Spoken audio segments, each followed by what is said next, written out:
to the May 6, 2020 Citizens Bond and Override Advisory Committee meeting. We do have a quorum of committee members in attendance. I do expect a couple of additional committee members may be joining us or are in the process rather of joining us.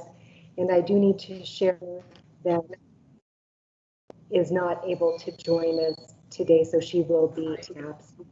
But with that, I'd also like to mention we do have guests in the audience today. We have our superintendent, Mrs. Pallas Thompson, who has joined us, as well as Mr. Ryan Lundberg, who is a managing director with Stiefel Nicholson Company, the district's bond underwriting firm, as well as Mr. Dave Peterson with ADM Group is also on the call, as well as a number of administrators and my co-facilitator, Mr. Sean Dugood. And with that, if I may, I'd like to ask our committee to call the meeting to order, please. And as a housekeeping item, if you could identify yourself as you make motions and participate today for the benefit of the minutes that are being taken. And with that, I'll ask for a motion to call the meeting to order, please. This is Ray Conley. I move that we call the meeting to order. This is Melissa Buckram. I second.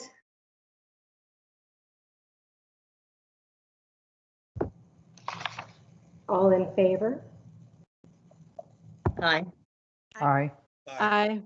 Aye.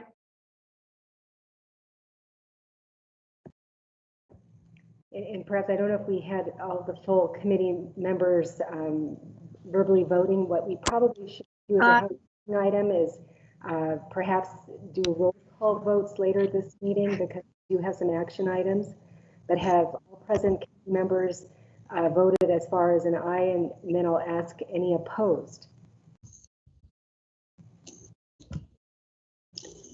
Noted, the motion carries unanimously. And with that, we'll move on to agenda item number 2, which is the approval of the April 29th, 2020 Citizens Advisory Committee meeting minutes.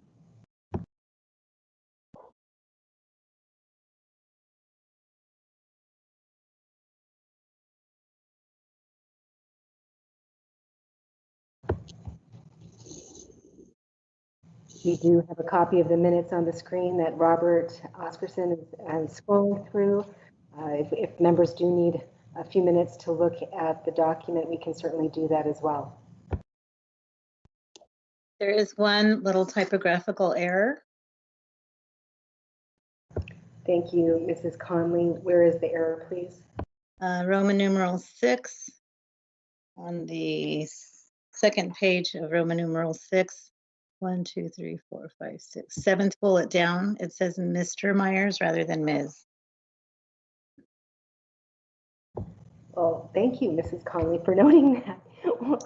Former ELA teacher. Thank you very much. Thank you. Are there any other corrections?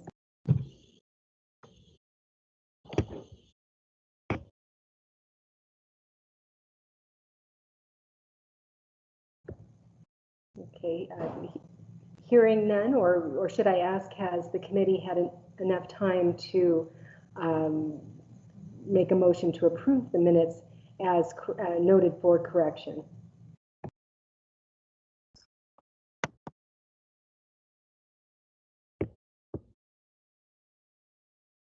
Hi, Michelle. This is Annette McCarty-Abraham. Since they were distributed earlier, I'm comfortable making a motion to approve the minutes. Thank you. Do we have a second? This is Melissa Briggs. I second. All in favor? Aye. Aye. Aye. Aye. Aye. Aye. Aye.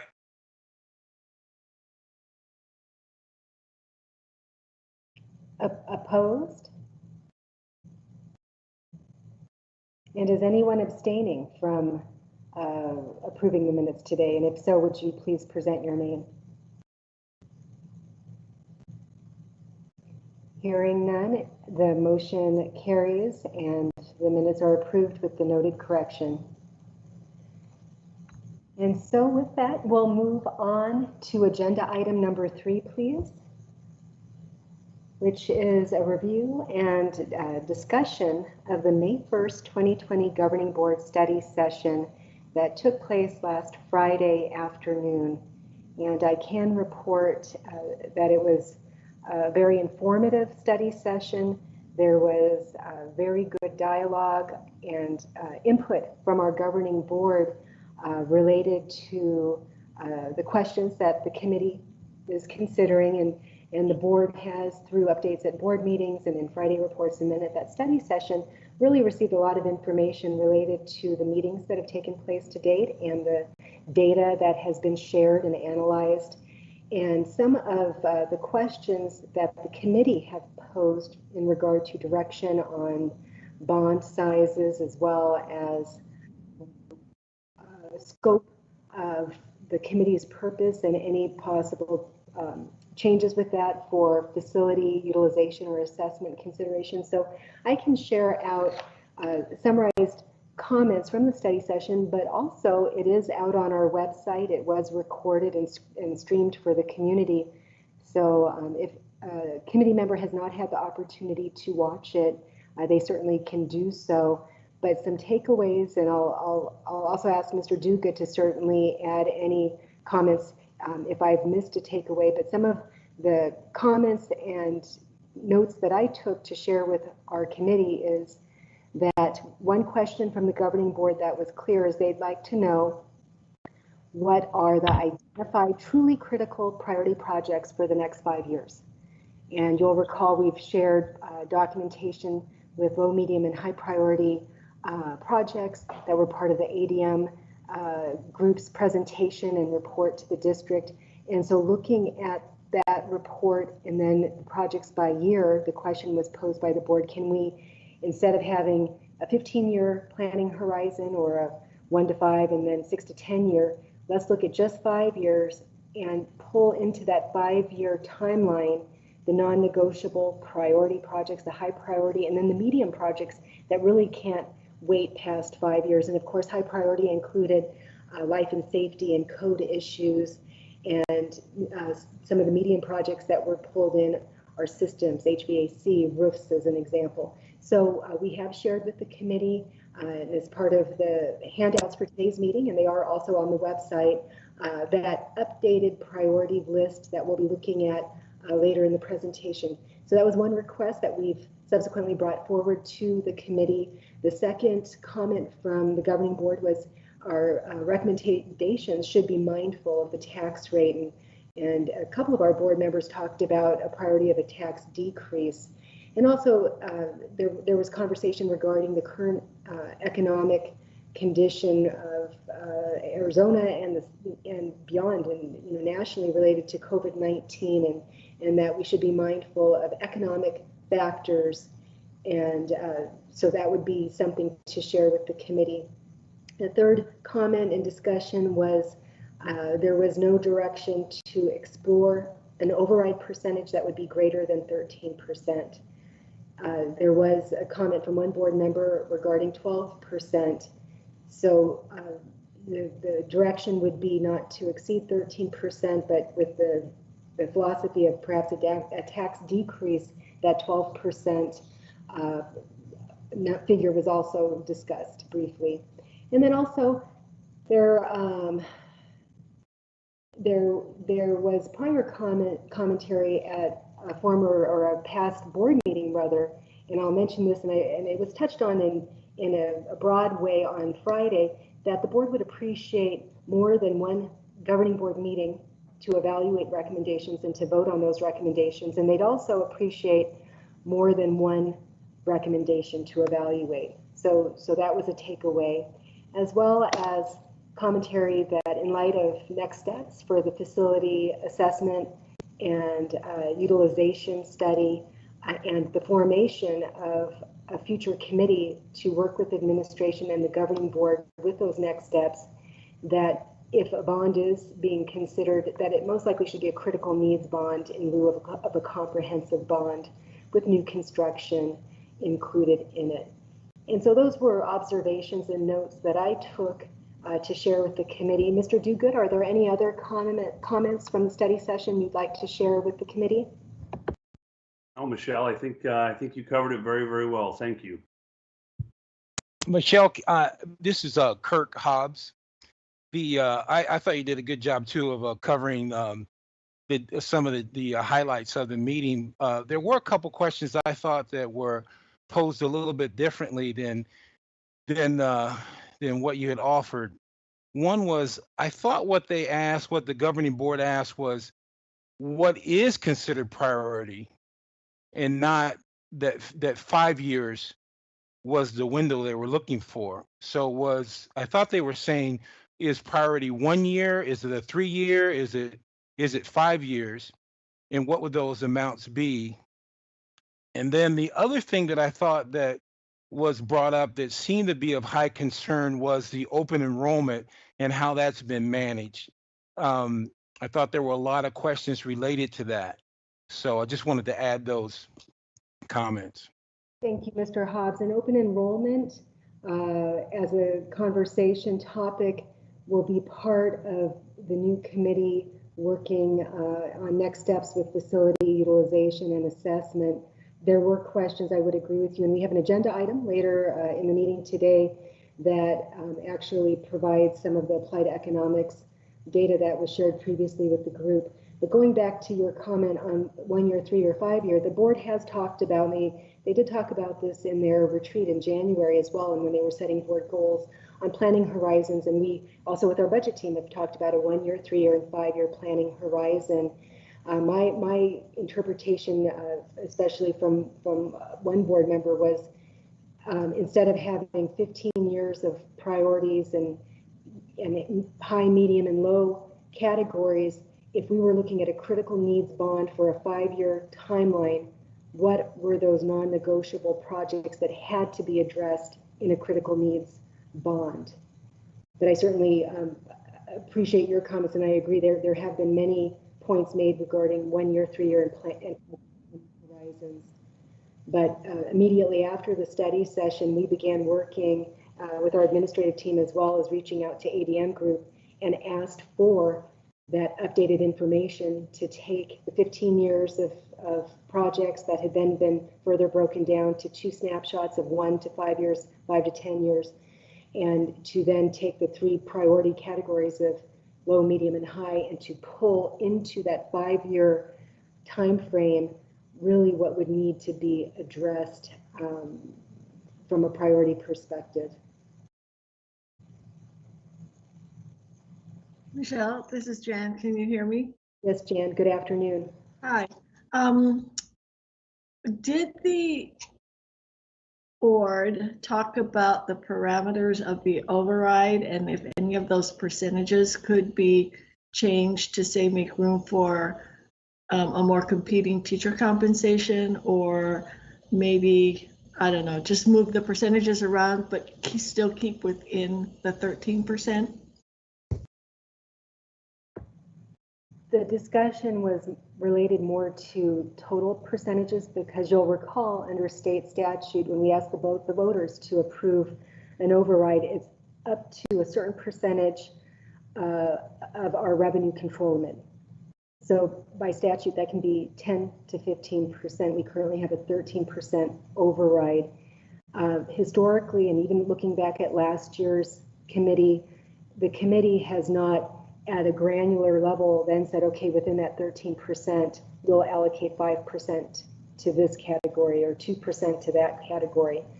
So the board did not go into that depth of an analysis or conversation other than to highlight it's very important to be aware of the economic conditions in the community, that a tax decrease should be a priority. That came from 2 of our board members, as well as a comment was made from another board member that there's critical needs, but there's also educating the whole child.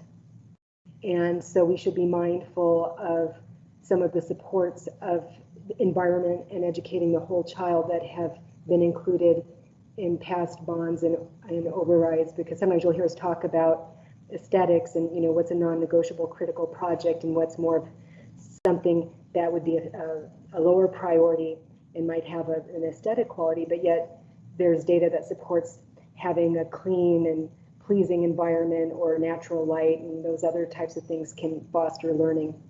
So that comment was also made by a board member, but they truly were focused, as I recall, on not exceeding the 13%, being focused on the opportunity for a tax decrease, and one board member mentioned 12% for a total override percentage. Okay, thank you. I just wondered if they had any comments on the parameters of those percentages, but okay, thank you. And for any of our committee members, and thank you, Mr. Hobbs, again for your comment, but if anyone on the committee who watched, who heard something else, please share that. I rewatched it after Friday, and so, I tried to take copious notes, but there might have been a nuance that someone noted that's not in my notes or Mr. Duguid's notes. Hey, Michelle, this is Rick Guttridge. Hi, Rick, how are you? I'm doing good, all considered. I will say that I've heard a rumor, and I'm not going to name any board members, but there has been discussion of modifying the allocations from an override to provide more salary support for our teachers, and taking some of the override money and eliminating or reducing some of the categories so that funding could then go to support teacher salaries. So that rumor or that notion is kind of floating around out there amongst at least some of the board members. Well, I think it was also, I thought it was actually stated during the meeting. There was one board member I thought that said something about shifting some of the M&O money away from sports. If I'm not, maybe I'm not recalling correctly, but there were a couple board members that talked about shifting monies away from different parts of the M&O parts or pieces and moving them towards salaries. And Mr. Hobbs, you are correct. One board member did mention the athletic category, but I am not recalling that any of the board members specifically said take a dollar amount or a percentage. It was mentioned at kind of a higher level. We should be careful too, as we are sharing information, that it be related specifically to the study session and priorities that were provided to the committee, please. If we can frame our conversation related to that, which would be review and discussion of the study session. I would second that notion, Michelle. We should focus on what we think should be our recommendation. Are there any other committee member comments related to the study session? If you watched it live or watched it archived on the district's website? Hi, Michelle, this is Mike Barola. Yes, the only comments I have are similar to those that you had spoken to in summary.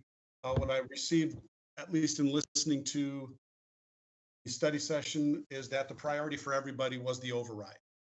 That was my biggest takeaway from that. There were people who think that we do have to have some critical only.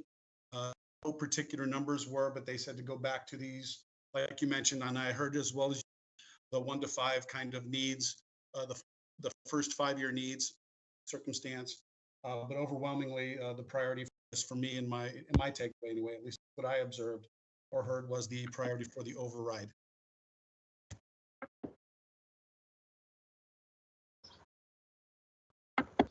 Thank you. Are there any other comments from committee members related to this agenda item?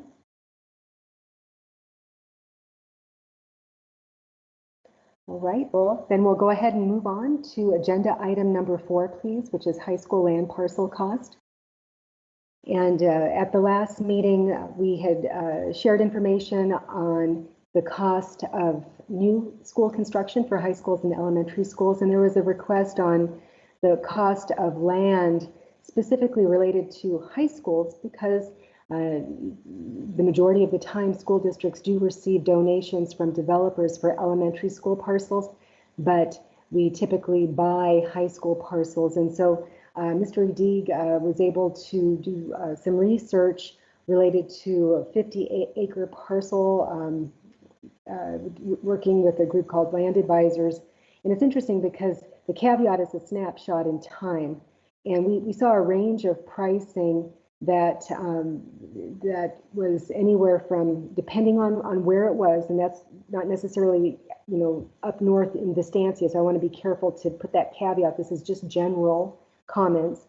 It can range anywhere from 5.5 million to 11 million, or you'll recall, for those who served on the 2018 bond committee, and I believe actually 7 of our 11 committee members were on that committee. The price at that point was 13 million. So you'll note that for discussion purposes throughout today's agenda, we're being conservative in using that higher number as it could be included in different options. So with that, the takeaway is it's a snapshot in time, depending on the location and the desirability of the acreage. The per acre costs can vary. And last time we researched this specifically up north in 2018, it was 13 million, but it could certainly be lower, with that middle price being closer to 11 million. Are there any questions on high school land parcel costs? Michelle, this is Jan. Can you refresh my memory of how much land the schools that were highlighted last time we met, like West Point, how much land did they have for their schools? We don't have that agendized. It is in the materials that you've received, and it is available for our community and the committee to look at after today's meeting, but we don't have it part of the packet or agendized to pull up to revisit that information that we shared previously, but it has been provided to the committee. Michelle, this is Annette. As a point of order, is there any way to listen to the public comment earlier in the meeting, such as a traditional governing board meeting where it's at the beginning of the meeting? Thank you, Annette. We can do that. I'm seeing we failed to have reorder agenda items on the agenda today. You'll note when we get to that public comment by our cutoff time, there are no comments today. But I can't reorder it for you because it's not agendized as such. Okay, perfect. Hey, Michelle, this is Rick Guttridge. While we're talking about high school land, I have a question about what will be the process by which the site is selected? Presuming that the cost is, presuming the funds are there to purchase land, how do we go about deciding what land to purchase? Well, there are a number of factors that go into selecting a parcel, one of which is the zoning. If a parcel is zoned for a secondary school. And we do have Mr. Moss on the call. I was planning to introduce him with the next agenda item, but he is our Director of Research and Planning. And Mr. Moss, do you want to add to my comments on how parcels are selected, how are they're prioritized from a planning perspective? I would say that the most important piece is the zoning, and there is an area zoned in Vistancia. When the original layouts and plats go to the city, they designate areas that are educationally zoned. There is a high school area zoned in the Vistancia area. If we would not choose that one, we would have to go to the city and figure out a zoning, find a place that's big enough for us to put in a school, and work with the city on getting something rezoned, because currently there's only one spot in that north area that's been zoned educational, and that was set up from the very beginning. So it's more complicated if we have to choose a place other than that. If we don't choose a place other than that, it would just be a purchase of that parcel. I would just throw out the comment that I think our decision on where to buy land really ought to be based on the projections of where the growth is going to be. If that's the Vistancia area, terrific. If that's somewhere farther north and farther east, like say the growth projections ought to determine, you know, where we purchase land for a high school. I'm sorry, but isn't all this outside the scope of what we're supposed to be doing as a committee? Thank you for the question. What I might suggest is when we are on agenda item number 6, there'll be an opportunity to talk about land as part of a bond authorization. So to honor the agenda item that we're on and to ensure we're sticking with that agenda item, are there any questions regarding parcel costs at this time? Okay, and with that, we'll then move on to agenda item number 5, which is the Applied Economics Report request for tables 20 and 21. And we actually included a couple of other handouts, particularly table 15. You may recall at our last meeting, and prior to that, there had been some questions on open enrollment or variances. And so there was a specific question at the last meeting regarding the Applied Economics Report and tables 21. And for the committee, as a reminder, we did have a formal presentation from Applied Economics on March 10th, 2020. There's a presentation and 2 of the representatives from the firm were there, and there was a vigorous discussion around that presentation. But we've asked Mr. Moss to join us today because as we pull up the attachments, he can certainly speak to them and we can address any questions related to the charts as a follow-up to the last meeting and the request for future agenda items and information. So with that, I'll turn the floor over to Mr. Moss. Thank you. Well, the information you have in front of you there on table 15 is really an overview for the whole district for the last basically a 20-year time period. I provided it only because it gives you a general view in terms of what's happening across each of the years and how we begin to change and move up and down in that process. And so the first column would be our open enrollment students in K-6. The next column would be the number of open enrollments in grades 7 and 8. You get a summary there of K-8 and then the 9-12s, and those are overall at every school. We do have some information that we'll give you on each school in just a moment, but that will then give you the enrollment for the total, and then you can see how they've projected along each year. I can tell you that projection for this current year was actually lower than what they projected. They projected around 5190 to be the number, and actually it was 5173. So we've had a little bit of a decrease there. You can see it's a very small increase, less than 1% of those numbers going up is what they're projecting for each of the next 10 years in the process. And I'll ask any questions you have on that information. Certainly, I'll be happy to answer.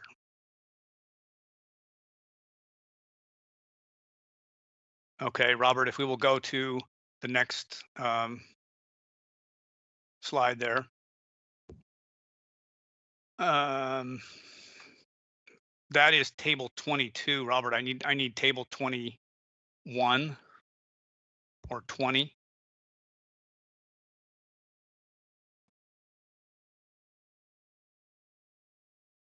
I gave 5 pieces of information.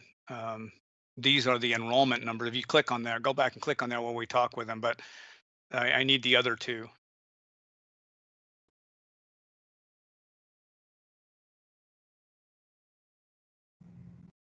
Which 2 are they called? The one is called 2020 Elementary. One is called 2020 Elementary Enrollment, and the other one is called 2020 HS Enrollment. There you go, perfect. Okay, if we could make that a little bit bigger to be able to see that. But basically, this chart is this is the elementary one. There you go.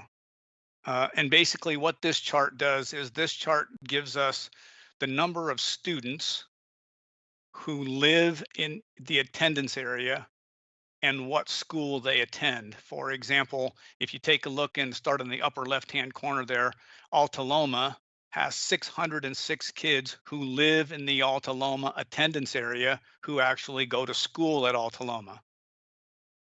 They have 13 kids, if you go across, 13 kids who actually live in the Cheyenne elementary attendance area, 13 in the Cotton Bowl. And as you go across there, as you drag all the way across where it says elementary number 32, the last column says out of district. Altaloma essentially has 49 students who attend from outside the district. Okay, it's interesting as you just get a general overview of that whole picture. The green line that runs diagonally across the page is essentially where each of those line up. Those are the attendance area students. But it's interesting to see that we have kids who really go to school all over the district who live in the district anyway.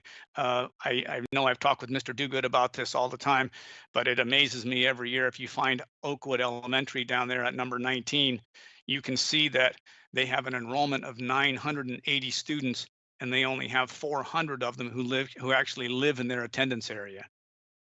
And when you look on the far right in that out of district column, they actually, I guess, other than they're one of the larger schools in terms of open enrollment out of district students who come and attend at that school. 172 come from outside the district. Right, and you can look in that place. As you scan down through there, some commonalities occur in terms of what the variances, the number of variances that exist. A couple of things drive that. For example, Copperwood has a large number because of its specialized offerings. Santa Fe has a lot of them because of its specialized offerings. Others are schools that are right up against some of our neighboring districts. For example, Canyon has 139 because it's up against the Deer Valley School District. Desert, trying to think of where the other ones are. What I saw, Saguaro Ranch is the biggest one, 182, because it's up against the Glendale Elementary District. And so we have parents who are choosing to come to our district, and they're able to come and enroll in our schools. And that's the numbers that you see there, 2,829. And this is just a 1-year snapshot. If you've looked at the bigger numbers on the previous time, you can see that these numbers don't change very much over time. You're going to get the same numbers basically all the way along.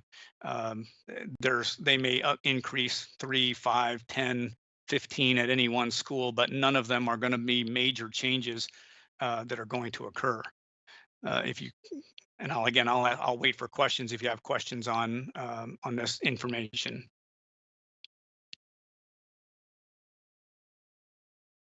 Okay, no questions. Robert, let's click to the high school, the next one there. This is the exact same information for the high schools. Again, what school do they attend? Where do they go? And the out of district enrollment is there next to the 7s. You can see the numbers of kids that are there. These numbers have changed again very slowly over time. We do predict, and I will tell you, I would predict a little bit of a decline in the northern, and particularly in Liberty and Sunrise Mountain, because of a change in the Deer Valley School District. The Deer Valley School District used to send the students who live in West Wind area, used to have to go to Sandra Day O'Connor. And because it's such a long way away, they would look for places to go closer, Liberty and Sunrise Mountain. The Deer Valley District recently made a change in their boundaries where those students will now attend Mountain Ridge, and they move some students out of Mountain Ridge to move them down to Deer Valley. But now those students don't have to drive all the way to Sandra Day O'Connor. They're going to be able to go to Mountain Ridge. And so I think they're going to be some decline now because of the improvements in the transportation areas and also the closeness of being able to go to some of those areas. I know that Liberty and Sunrise Mountain are hotspots in terms of how many students they have and what's there. When I've looked at them, most of these are pretty equally distributed among freshmen, sophomores, juniors, and seniors. Sunrise Mountain, for example, is probably between 23% at the lowest number up to 27 or 28% in any one grade. So as those 275 go along, what happens is you drop off the 23 or 24% and you gain another 23 or 24% in the incoming freshmen. The one that's not that way is Liberty. Liberty has a much higher percentage, about 65 or 70% exist in the juniors and seniors. The reduction, as we've had, as the principals become aware right away that he is becoming overcrowded, that he's reduced the number of students that they're allowing to enter. A lot of them are staff member students who come to school there.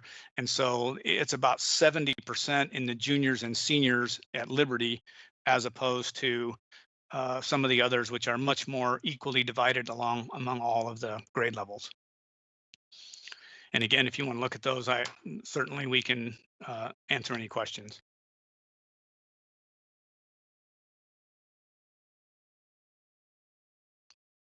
Okay. Right. Mm-hmm. Yeah, well, as this is Annette, I'm sorry. That, as I recall, was a hot topic, well, for most of our meetings and at the board meeting, study meeting with the governing board on Friday was the open enrollment at Liberty High School. And being that I've been on this committee for the last 3 years, I saw that bubble of out of district students, and knowing that West Wing had picked up a lot, or we had picked up a lot of West Wing Deer Valley students, had wondered whether that was a bubble of kids coming through that were graduating this year. Just I have some personal experience with some of those. So that if we lose 70% of those out of district, and then a couple more that, because the boundary changes, Sunrise and Liberty swap a lot of kids, we're going to be losing, our out of district number is dropping drastically, is what you're saying. Well, I think it'll drop over a 2-year period. I don't think it's going to drop in 1 year. I think it's a 2-year reduction. But yeah, there's the numbers that I have show it. It's a bigger, the bigger portion are in the junior and senior students. And we go along. The other piece I'll call your attention to the high school. When you take a look at in Sunrise Mountain down there in school number 7, you see from school number 4, they get 298 students, which is from Liberty. Okay. And they send 113 to Liberty. This is a change in the past. In the past, those numbers have been much, much closer together. They've almost been that Liberty was gaining more. And I think that their students started seeing again the overcrowding or some capacity issues at Liberty. And I think more of them have chosen to go to Sunrise Mountain as time goes on. And so that's a change that's occurred from year over year, that number has gotten bigger in terms of more kids going to Sunrise Mountain as opposed to going to Liberty from internal district areas. And we know that those schools are not very far apart, but the parents are able to make some choices and move back and forth with internal variances. And those have reduced the number of students who live in Sunrise Mountain area who actually attend at Liberty. Hi, this is Kirk Hobbs. I have a question about, as a follow-up to what you had offered, that Liberty that is heavy in juniors and seniors as far as their total enrollment. How do you see that impacting the overall enrollment of the school, say 2 years from now, once those kids graduate, or even as the seniors move out and then as the juniors move out, with maybe with what it sounded like some restrictions on open enrollment? How do you see their enrollment projecting out 2 or 3 years? I would ask Robert to go back where it says high school enrollment. Two right there, click on that one. Those are the numbers that were provided by Applied Economics. My conversation would be that they assumed that those numbers would stay the same. And I can tell you that the number is probably, because it's been the last 2 years, right around 224, 225, that they're projecting that number to stay the same. And so if you want to take those and say that we're going to roll out and you can reduce then by let's say a couple, maybe 150, 200, if you start looking at 22, 23, 21, 22, 22, 23, all those numbers that go out, you may be able to reduce them by 150 to 200 students as you would reduce the number of open enrollment students who would get into Liberty. Again, we're still going to take the parents of the teachers who work there and district people and those kind of things. And so if you would get that down 150, 100, 200, you can take 200 off of each of those numbers, and that would still give you the projections of the number of students who would attend there. Thank you.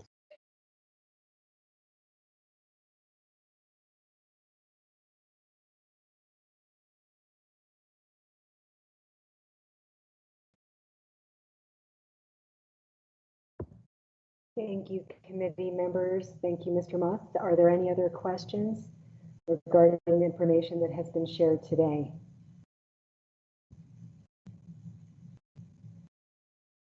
Okay. Well, it looks like we can move on to agenda item number 6 then, and I'll ask Robert to pull up the presentation, and also we have available for display the 5-year priority project report that ADM Group compiled for us after the study session. And again, we do have Mr. David Peterson, who is on the call in the audience with us, and he is available to answer questions if we have a question for him. But with that, we'll go ahead and move over to the PowerPoint, and we'll start with that. And we do also have Mr. Lundberg available to answer questions regarding tax rates and the tax rate graphs that we've included with today's presentation. And moving to slide 2, please. I'd just like to highlight, we do have some objectives for today's meeting, and specifically one of the objectives was to share information from the study session, comments from the governing board, and direction to the committee, as well as to provide the opportunity for discussion and action by the committee related to a maintenance and operations override renewal or new percentage and categories, as well as discussion and action related to a critical needs bond versus a comprehensive bond authorization. If we go to the next slide, I reflected on the study session, and it was a reminder with some of the commentary on the whole child and what we're achieving with our bonds and overrides.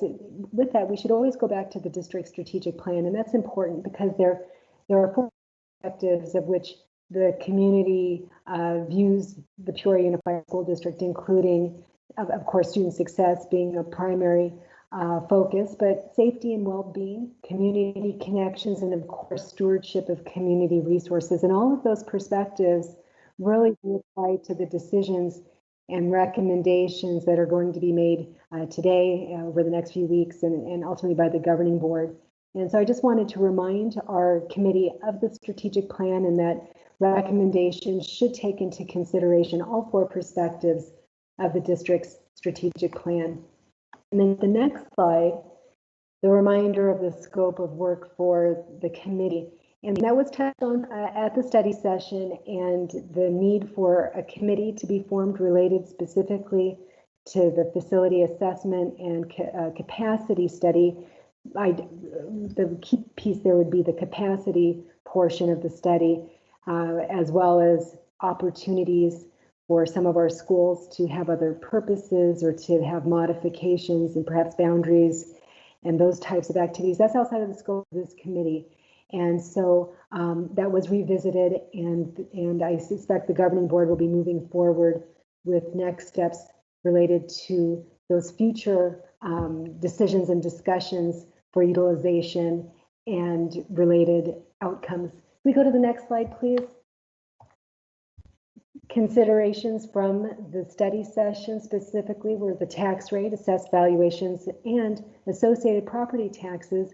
It's been mentioned that there's the tax rate, but then there's the actual amount of property tax that someone pays, because it is a mix between the tax rate itself and the assessed value of the property, as well as timelines for amortizing debt, existing bond sales, as well as any new authorizations that might be approved and associated bond sales, pardon me, as well as decisions on expenditures related to maintenance costs for some of the lower utilized schools. Now that's outside of what we're looking at today, but we know if a school is going to perhaps be repurposed or have another outcome down the road, we may be mindful of some of the non-high priority project expenses that might be incurred with that location until a final decision has been made about that location's future as far as if it's going to be modified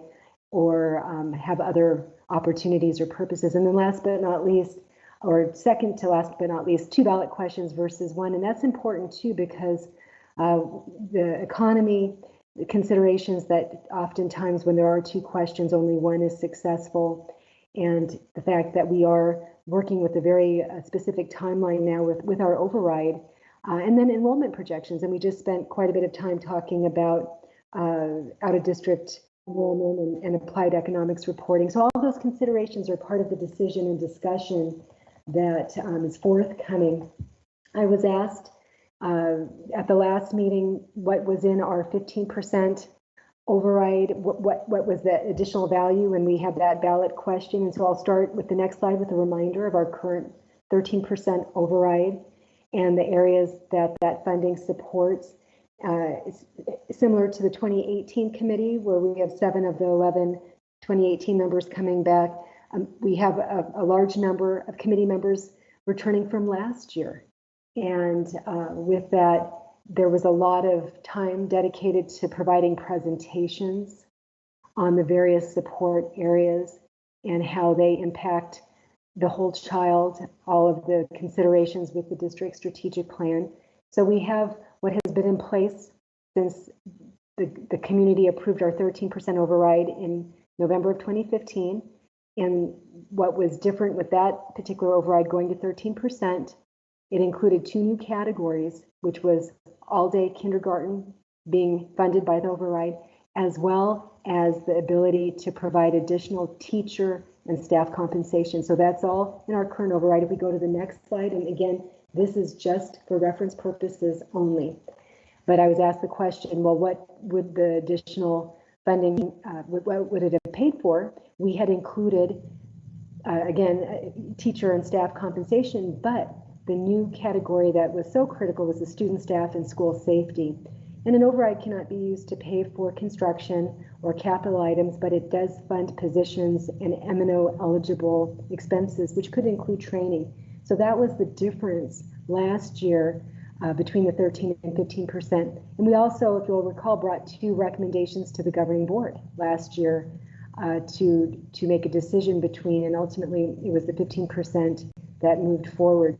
But just to remind the group, that was the decision that was made. Next slide, please. With our current override, it's $27.8 million of funding, and each year we do report out the category expenditures. Here's a more detailed level. We looked at this in detail last year as well. The expenditures, we try to keep the percentage or the amount by category consistent, so it's not jumping around year by year.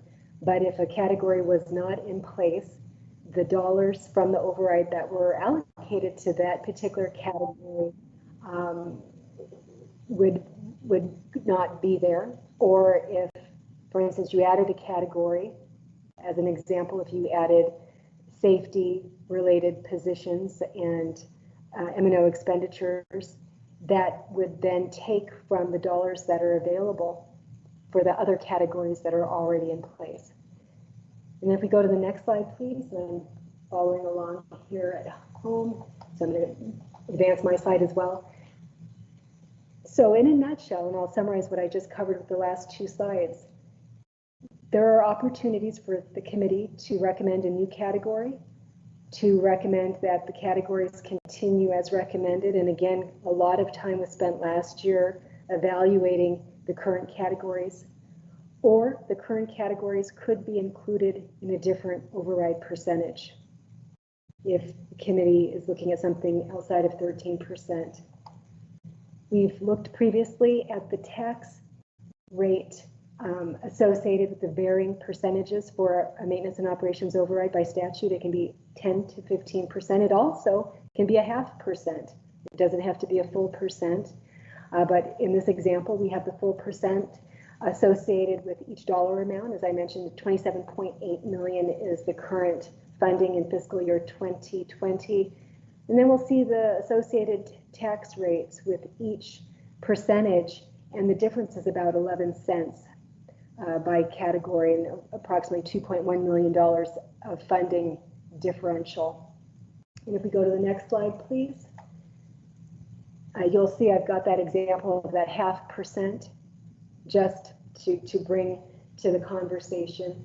And then final slide, or next slide, the considerations. And when you talk about a comprehensive bond versus a critical needs, comprehensive bond typically includes new construction. We heard from our governing board that the critical needs, and specifically the override, would be priorities perhaps in lieu of a comprehensive bond at this time, in part because there's work to do with the facility utilization study findings, as well as evaluation of some of those lower enrollment schools. So with that, if you go to the next slide, there's kind of the summary of the definition of a critical needs versus comprehensive bond. This was part of the governing board's presentation last Friday. And then on the next slide, I have broken into 2 slides the additional information that we received from Applied Economics, or excuse me, ADM Group. And the first is a snapshot, and it's the blue column to the far right, of what they would say are really high priority, high medium priority projects that really need to be done in the next 5 years, that include some of those critical projects that would have life safety concerns and code concerns. This slide here, if you go back up, please, Robert, before we move on, these totals do not include the soft costs. So now if we go to the next slide, we'll see the high school breakout using that same parameter, as well as district facilities, and then the soft costs below, which are 35%.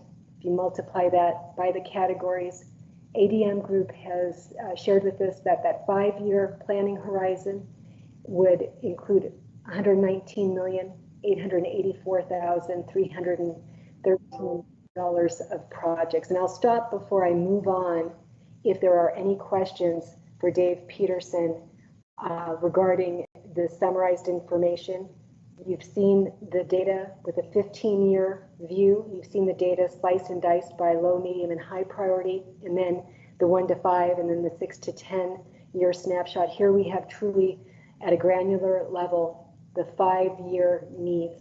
And again, with the handouts today, we've got those observations by site, which details the narrative of the descriptors of the different projects, which are included in this priority list.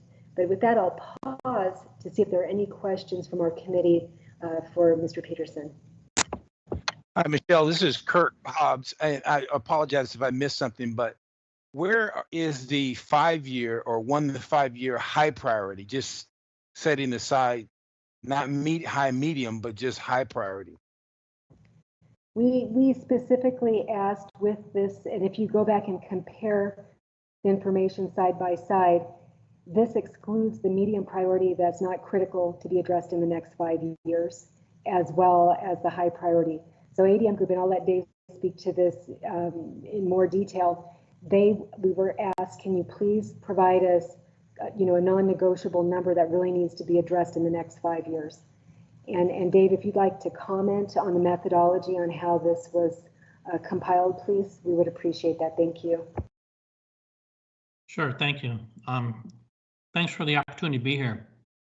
We've looked at this, and really these are the things that need to be taken care of immediately, and things that over the next 5 years need to be addressed. So we took out the low priority items as we were asked, based on what we understood the governing board had discussed. Again, I shared kind of an anecdote before with Michelle and some of the folks at Peoria, that it's kind of like your car. You know you need to change your tires, you know you need to get the oil changed, you know you need to change the brakes, and you cannot do those things if you don't want to. But the problem is at some point your car is just going to fail. And it's the same thing with the schools. At some point you're going to have critical systems that fail, so you have to take care of them. And that's why we listed them this way, and these are the things that really need to be taken care of. These aren't projects that like to have. These are projects that need to get accomplished. And as you can see across the state, deferred maintenance is continuing to grow and grow and grow. The last time it happened, and unfortunately, the school facilities board was a result of it. There was $1.2 billion that had to be paid for all the deferred maintenance projects. So as you continue to defer things, you continue to add up more and more of the need, and schools get more and more critical. An example was at Swirl Ranch. You know, we knew we had issues with the sewer line, and you know, our response, we needed to scope that and really determine it. Well, in the process of setting up to scope it and determine it, the whole system just failed, and the sewer lines at Swirl Ranch just gave out. So again, these are things that really need to be done and get taken care of. So that's the recommendations that we are making.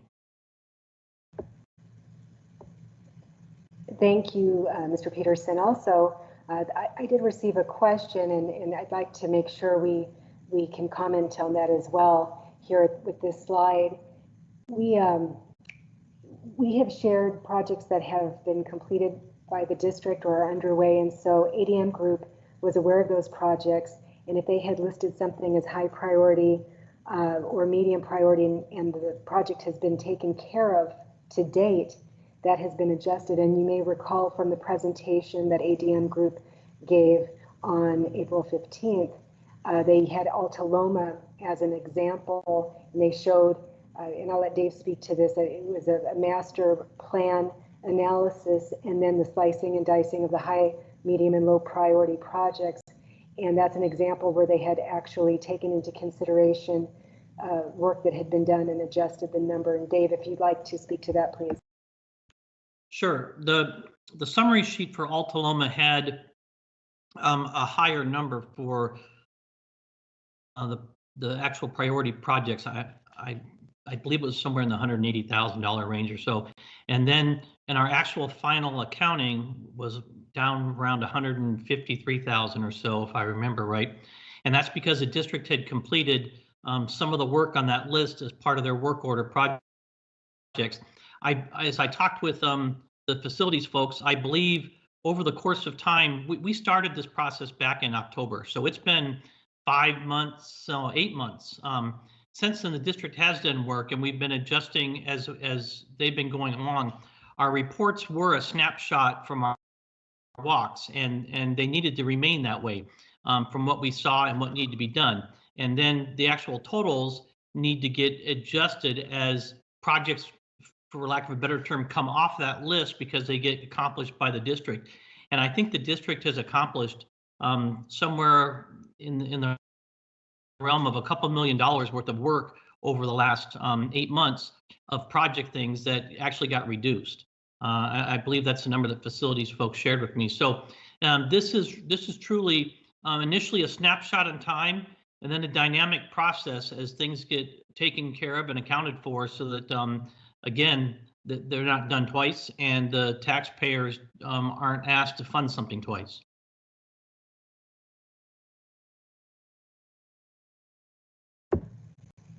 What's the high school? This is Kirk Hobbs. What's the high school 1 to 5 year high medium priority total again?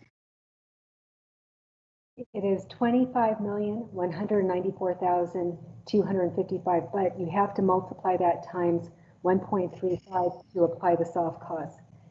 So Okay. I'll give you that updated number. So that's a 31. Right. Right, so 34,012. 34 million, excuse me, 12. And you'll see on the next slide, we've got that included with the soft costs. So if you go down to the next slide, Robert, please. Just toggle down one. Here, oh, go up, please, thank you. Go back. There we are. You'll see when we start looking at scenarios, I've applied the soft costs. So it's 34,012,244. That's the high school cost for 5 years. You can go back to the other slide, please, Robert.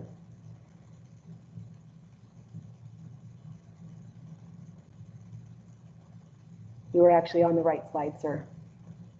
Go up back to that one more. There you are.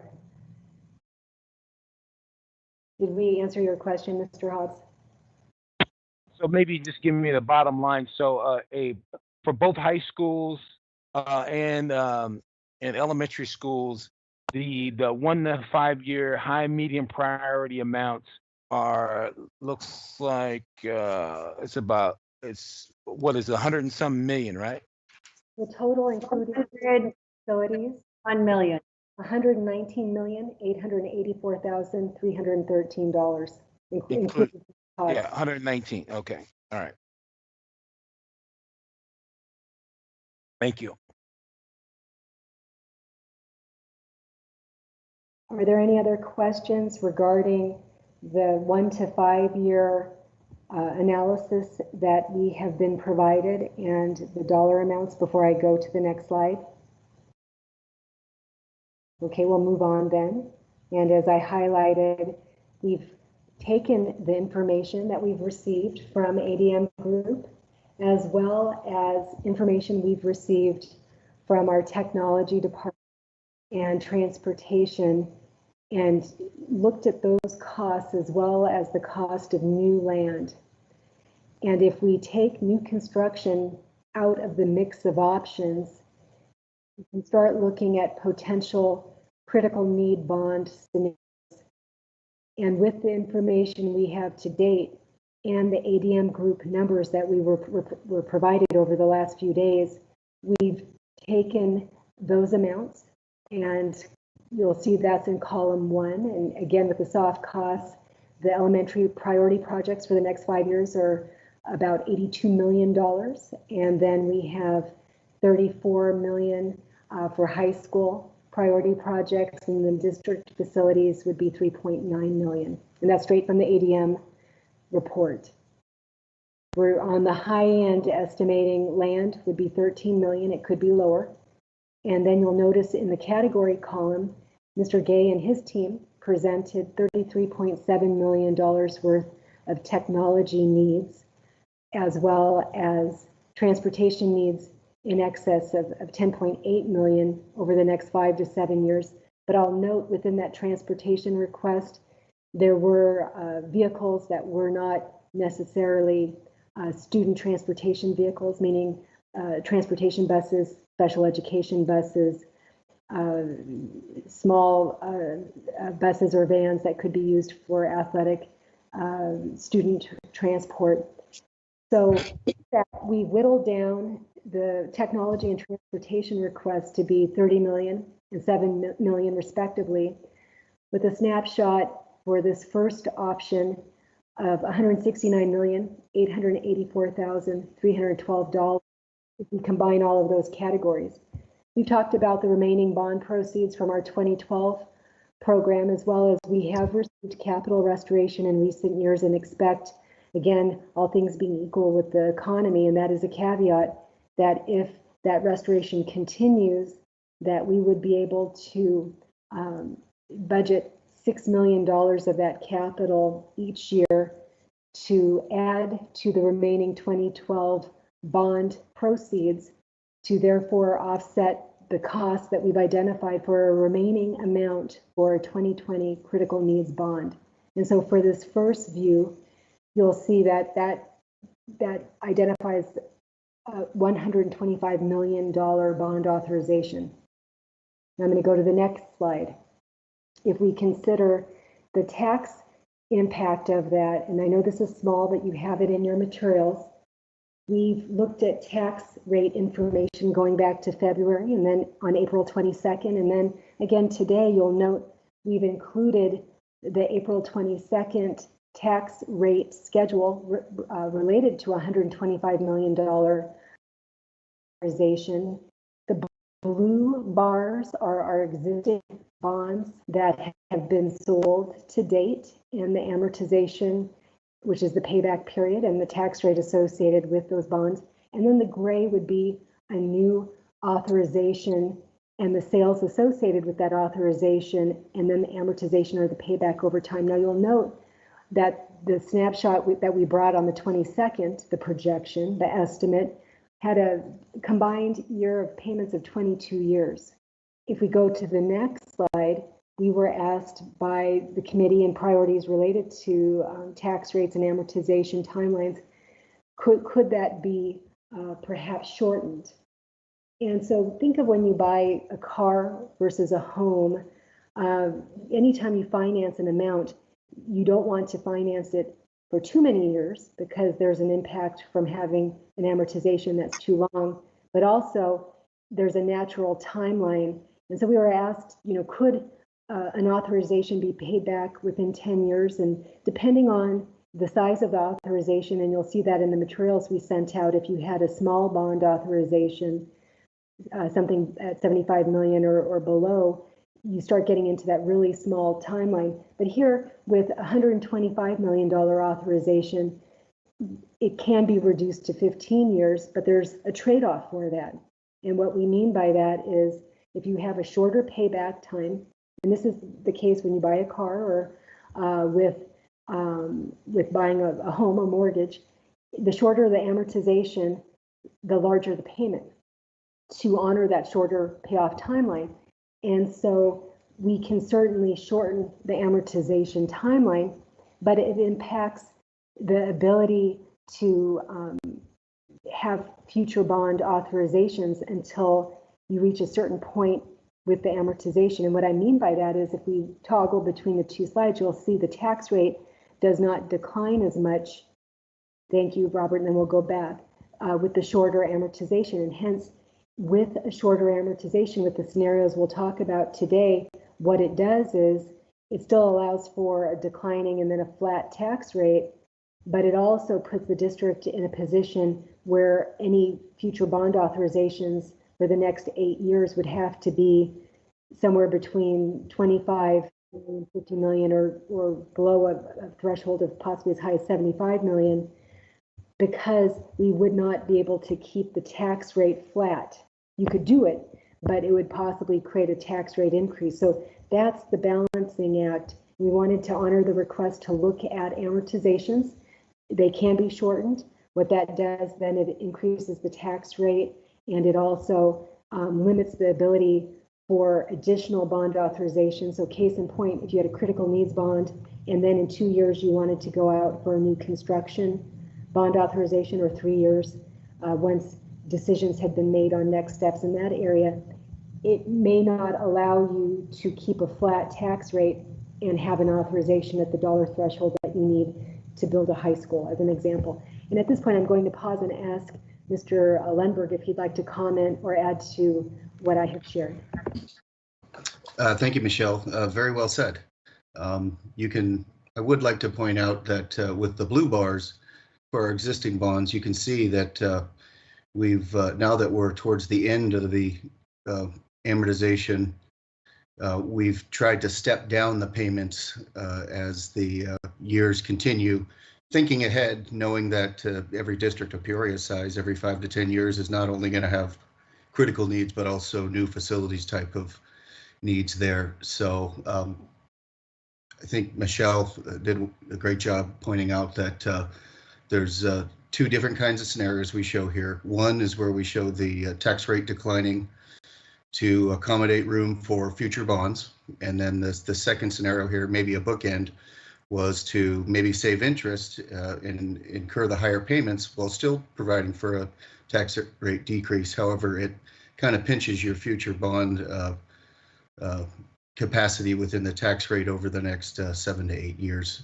to something less than the $75 million hereafter, depending upon which scenario we're looking at. So thank you, Michelle. Thank you, Mr. Lund. Clarification, it's not that we would be at a debt limit. It's the intention to keep the tax rate flat or declining. So we'll go ahead, if there aren't any other questions at this point, we'll go to the next slide with the second scenario. And with this slide, again, the elementary, high school, and district facility priority upgrades are the same. There's no change. It reconciles to the ADM report. We again have the new high school land included, but we have adjusted the technology and the transportation amounts downward. And with those two adjustments, you would get closer to I'll round up, $15 million critical needs bond. Now, if we go to the next slide, this is a new tax slide.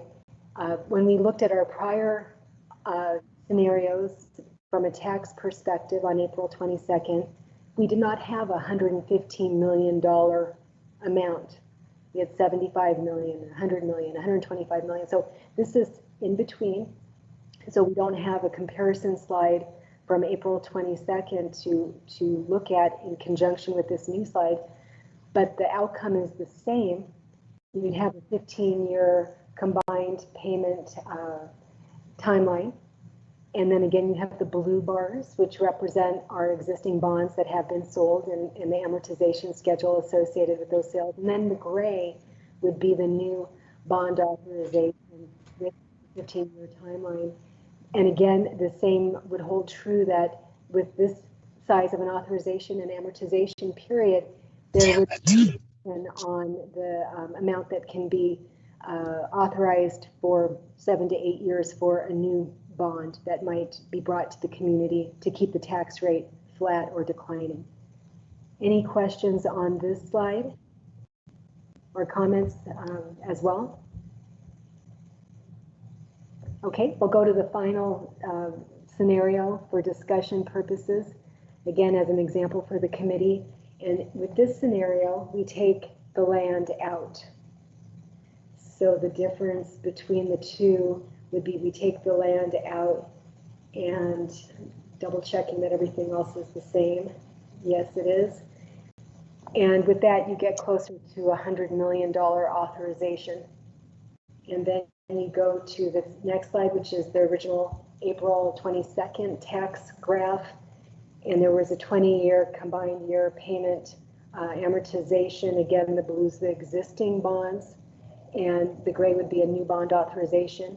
And then if we go to the next slide, we see that shortened up repayment timeline, which is compressed to 13 years for $100 million authorization.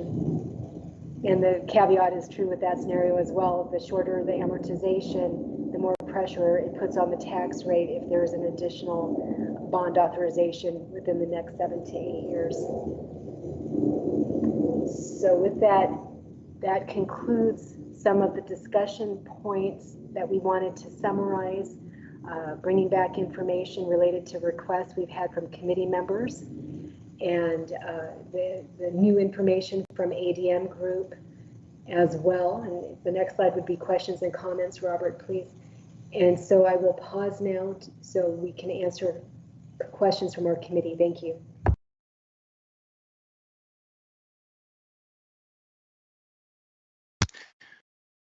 Michelle, maybe this is Kirk Hobbs, and maybe I missed this. Is there a building a high school and a new elementary school scenario? Thank you for that question. In light of the direction from the governing board at the study session on Friday, as I highlighted earlier in the slides, when you look at a critical needs versus a comprehensive bond, one of the delineating factors is new construction. Knowing that we want to evaluate some of the recommendations from the facility utilization study, coupled with some of the analysis that's taking place with open enrollment and boundaries, we're not hearing direction to this committee to include new construction in a bond authorization, critical needs bond recommendation, if that's indeed what's brought forward to the governing board rather for approval. Michelle, it's Jan. Is there room within the medium priority for repurposing in case that's what the district will need to do in the next 5 years? For, you know, like cost for remodeling, repurposing, you know what I mean? Well, what I can share, there are a number of schools that were highlighted with the utilization report.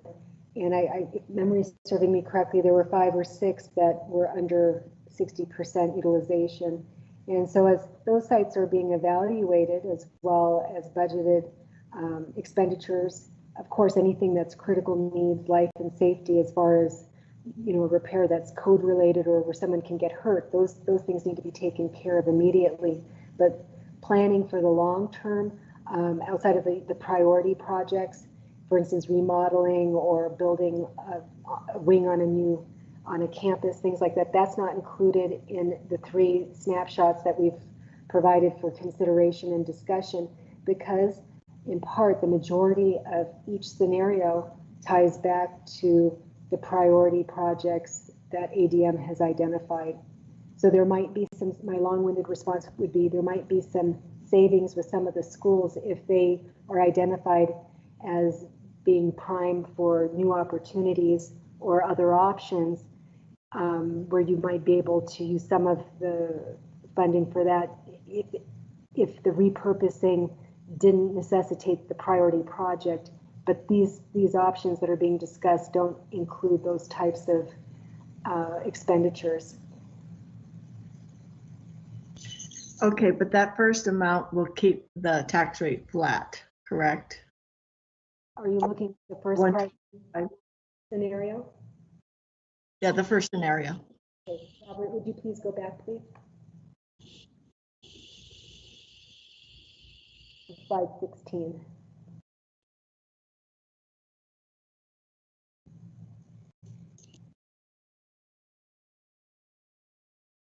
I don't know if the screen's advancing or not for us right now, but I've got it for reference. And the critical needs bond scenario number 1, again, included the elementary, high school, and district facility priority upgrades. It includes new land, technology at 30 million, and transportation at 7. Correct. And the full amount for technology. Well, close to the full amount. The full, Yeah, the 33.7 million, and this scenario has that reduced to 30 million.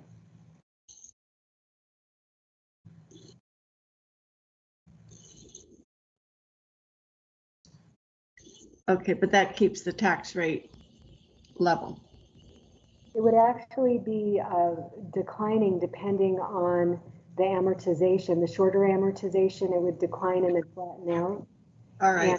And with that shorter amortization, it may limit the district's options for another bond authorization in the next few years if we wanted to keep the tax rate flat. If the amortization is longer, as was demonstrated April 22nd, that's where you see that slow reduction of the tax rate over time. And that's on slide 17. Okay. Thank you. You're welcome, Robert. If you advance 2 slides, the team can see it. Go back one, please. So here's the example again, using that first scenario as an example. There's a longer amortization period, and hence the tax rate declines and then flattens out. And then if you go to the next slide, the shorter amortization declines and then becomes level. And then you said that longer amortization gives us the ability to go for another bond that might include new construction should we need to do that, correct? The April 22nd slide, if we go back up one, has more capacity to add on, say, a new high school construction bond, if it's around $80 million. And I'll ask Mr. Lundberg to add any comments if I'm not speaking to that completely. Now, very well said, Michelle. I might add that we did run scenarios back in April 22nd that showed that we could have another 125 million beyond this scenarios we're showing now, and do that still within a tax rate declining to about $1.26, which is our tax rate right now is $1.53. This is Kirk Hobbs. So just so I'm clear about what you just said is that if we say some 2-3 years down the road, we get approval for a bond to build a new high school, you're saying we would still be able to, with the timeline that's displayed there, we would still be able to see a lower tax rate than what we're currently paying. Michelle, do you want me to tackle that, or you want to speak to that first? I'll make one comment, and then Brian, perhaps you could add to it.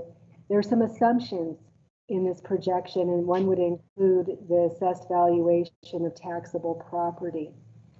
And with that, I'll ask Brian to add to that comment.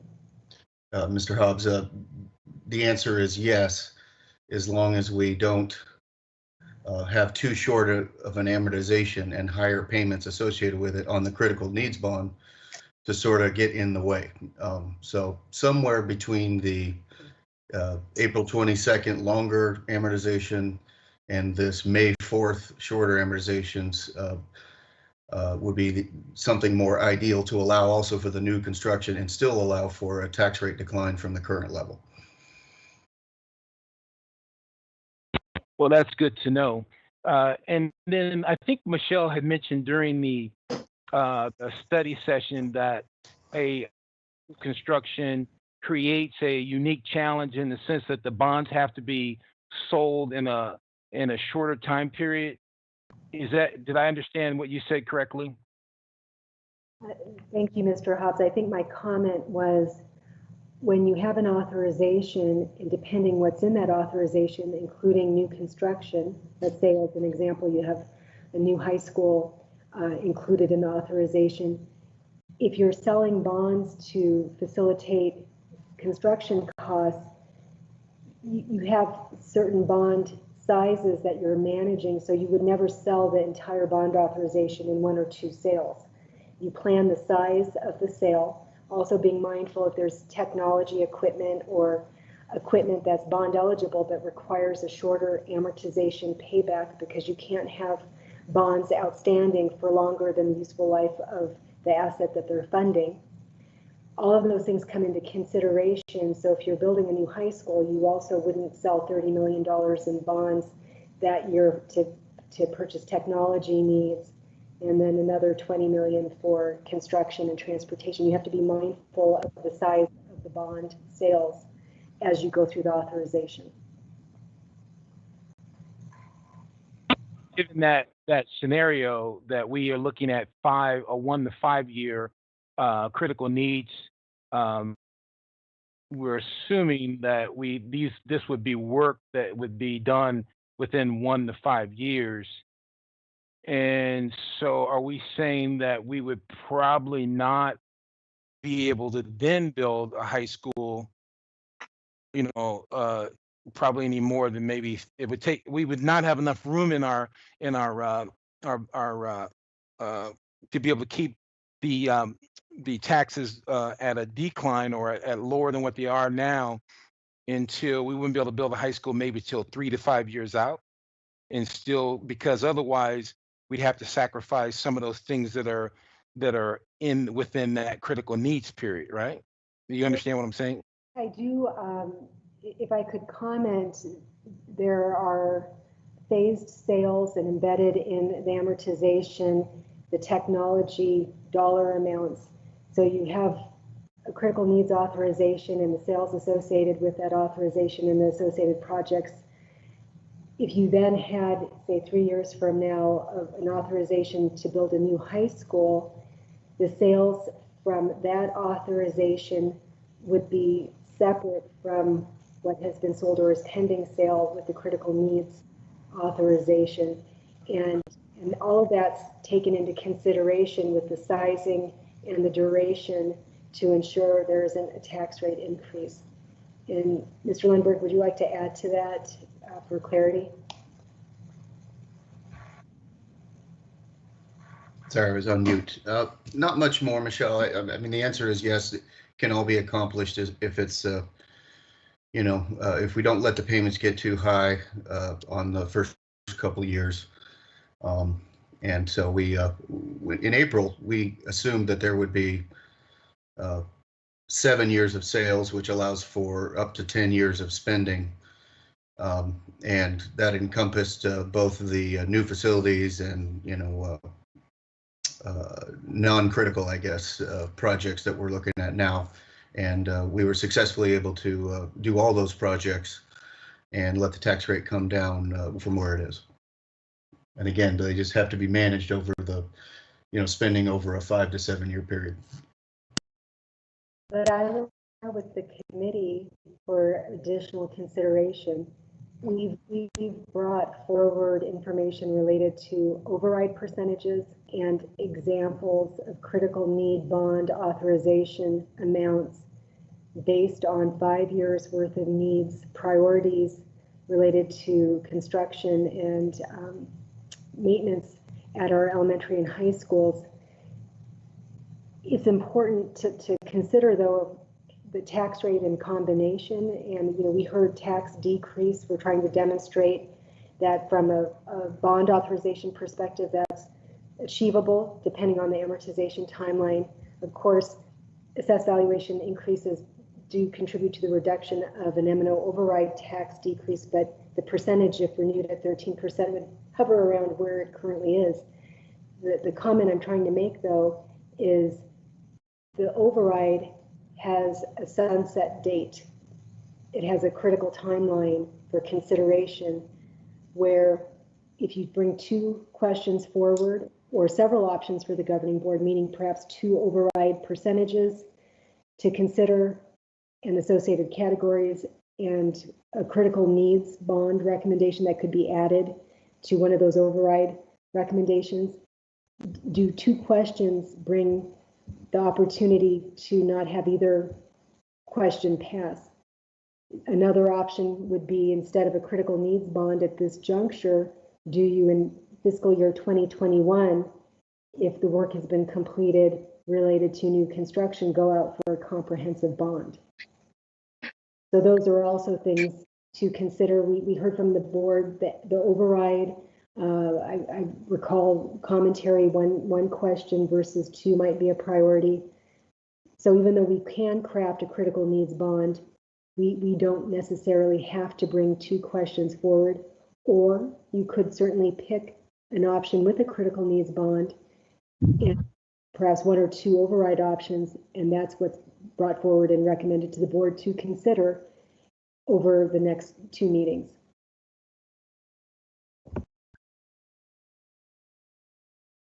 Hey, Michelle, this is Rick Guthridge. Hello, Rick. Hey, I've been listening to this conversation, going back and forth a little bit here, and I think the one thing that we're kind of missing is the fact that all of our restrictions, if we're trying to keep the tax rate at a certain level for the bonds, all of that is currently driven by the fact that we're still paying for the 2012 bond. In fact, as I see it, we've got, I think it's almost 25% of what we authorized in 2012 we're still paying for. And we were told in 2012 that it's critical that we have this and this and this and this and this. And here we are 8 years later, and now we're changing how we're going to spend that money. So that concerns me, that we don't have the visibility that far out to grab that much money from the community, because we don't know what we're going to need in 8 years. Except I do think we're going to need a high school, and we're going to need it sooner than 8 years. So I think what what we need to do is we need to go back and really scrutinize that 1 to 5 year plan.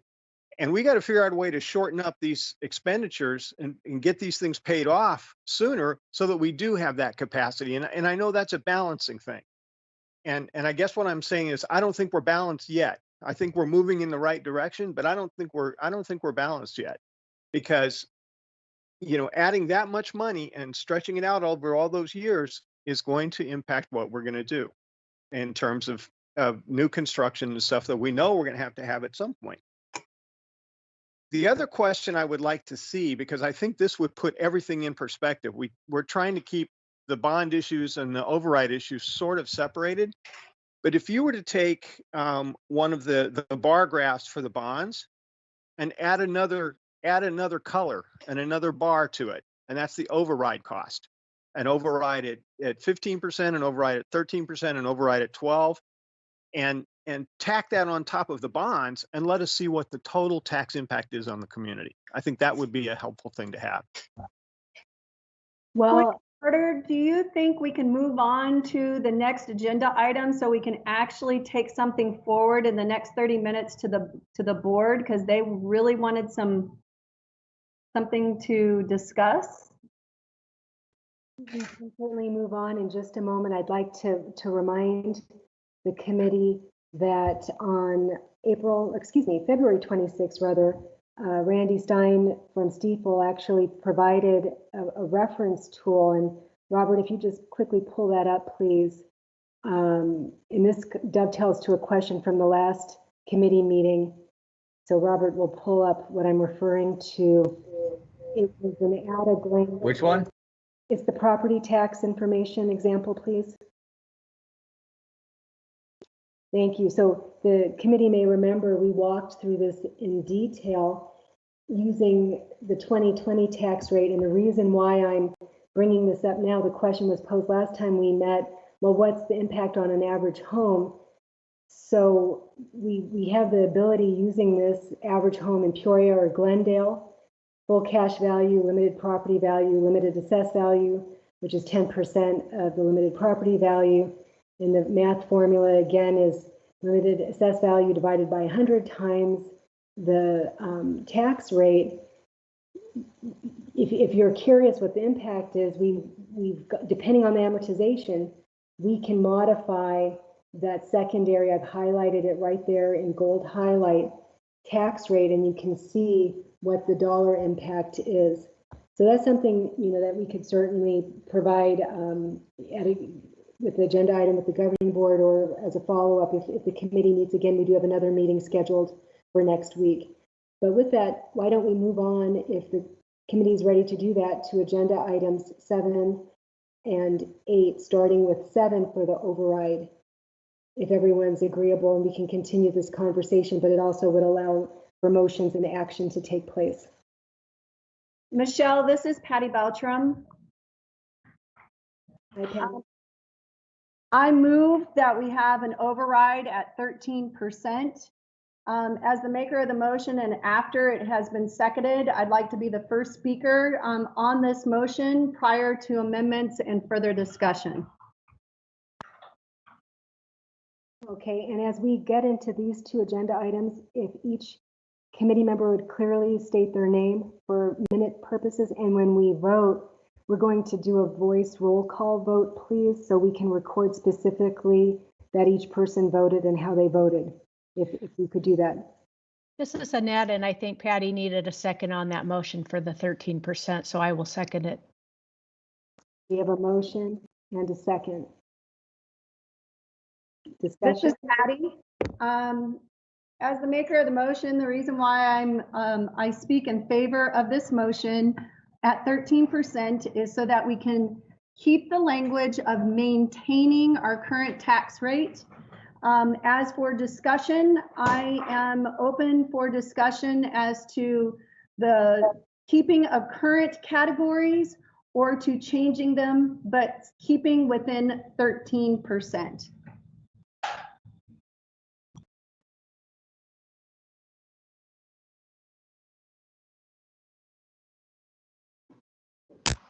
Michelle, So did we need to vote on the motion first before we could start discussion? This is Annette, I'm sorry. As for parliamentary procedures, you have discussion before you vote. So you could speak in favor or make amendments to the motion. So before we vote. So that's the reason why I wanted to speak first, is so I could speak in favor of the motion. And then I'm open for discussion as to the categories of the motion. I think Dr. Beltram has summarized it well. This is Kirk Hobb, and I agree with Patty that Mrs. Beltram that 13%, I think even maybe 15% is probably what's needed. But I think the language of being able to say that we have maintained the tax level is not going to be enough to convince our most critical voters that we're doing the right thing. I think a better language to be able to share with them would be that we are lowering our taxes. And for that reason, I think that we might want to consider a 12.5% for the purposes of being able to say that we are being good fiduciaries of their funds, and we are lowering of their tax dollars, and we are actually lowering the tax cost, because there's what we need, and then there's what we can get past, and I'm not certain that we could get 13% past. This is Annette, and I want to discuss that we had a 15% override in November.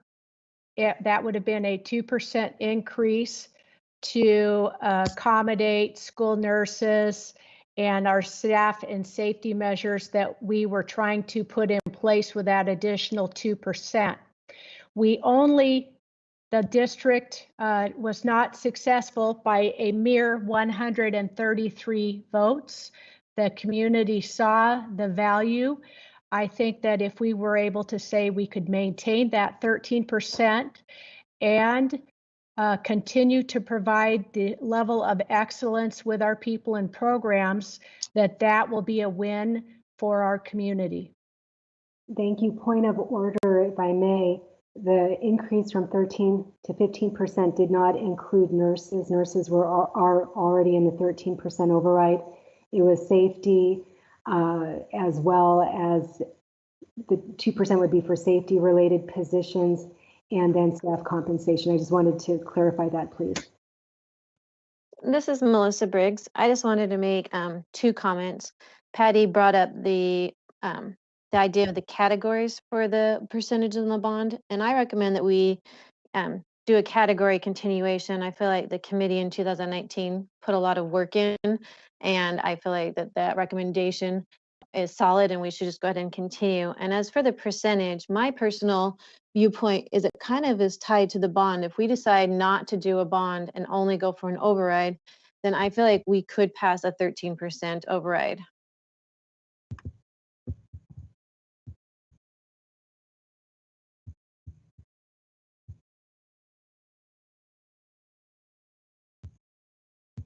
Michelle, this is Jan. If we went for a 12.5, that's about $1 million shaved off of something, correct? That is correct. So wouldn't we have to determine where that gets shaved?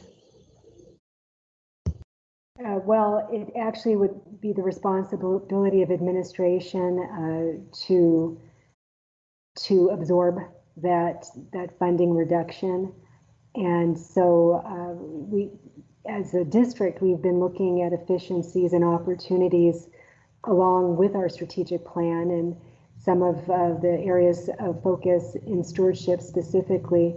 So the challenge to reduce the $1 million would be put upon administration to find either efficiencies or other funding sources to cover that reduction.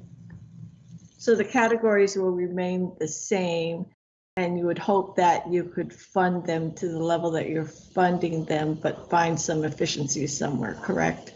Correct.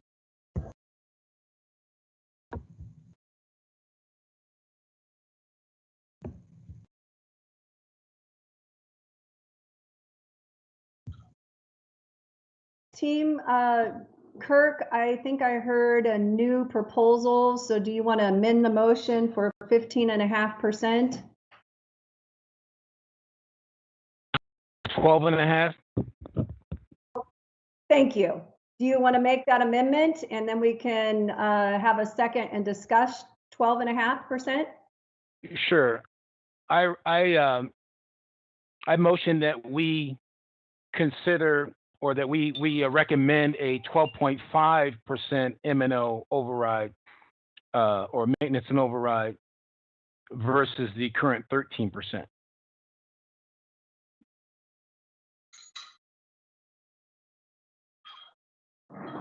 I'll make a This is- second so we can discuss.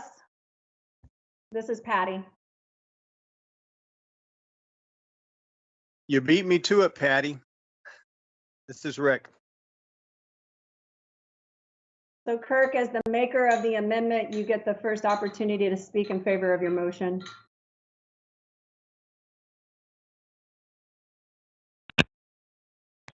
Well, I'm repeating myself in my reasoning, but again, we have to be cognizant of where we're at in political climate, as well as where we're at at the end of our current M&O prior funding.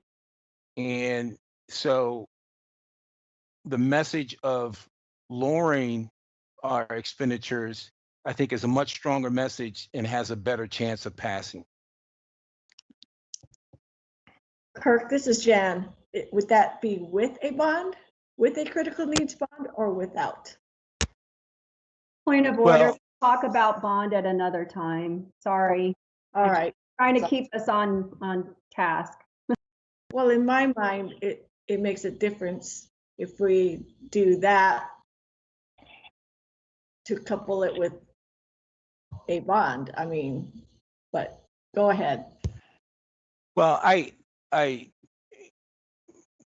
guess I'm out of order, but I would say that the critical needs bond looks pretty big. It would be something that I think would have a very difficult time of being passed. And so, yes, would it make a difference if we just had the M&O on the ticket and not the bond? And but I think even with just M&O, I think a message of a lower M&O cost is better than maintaining.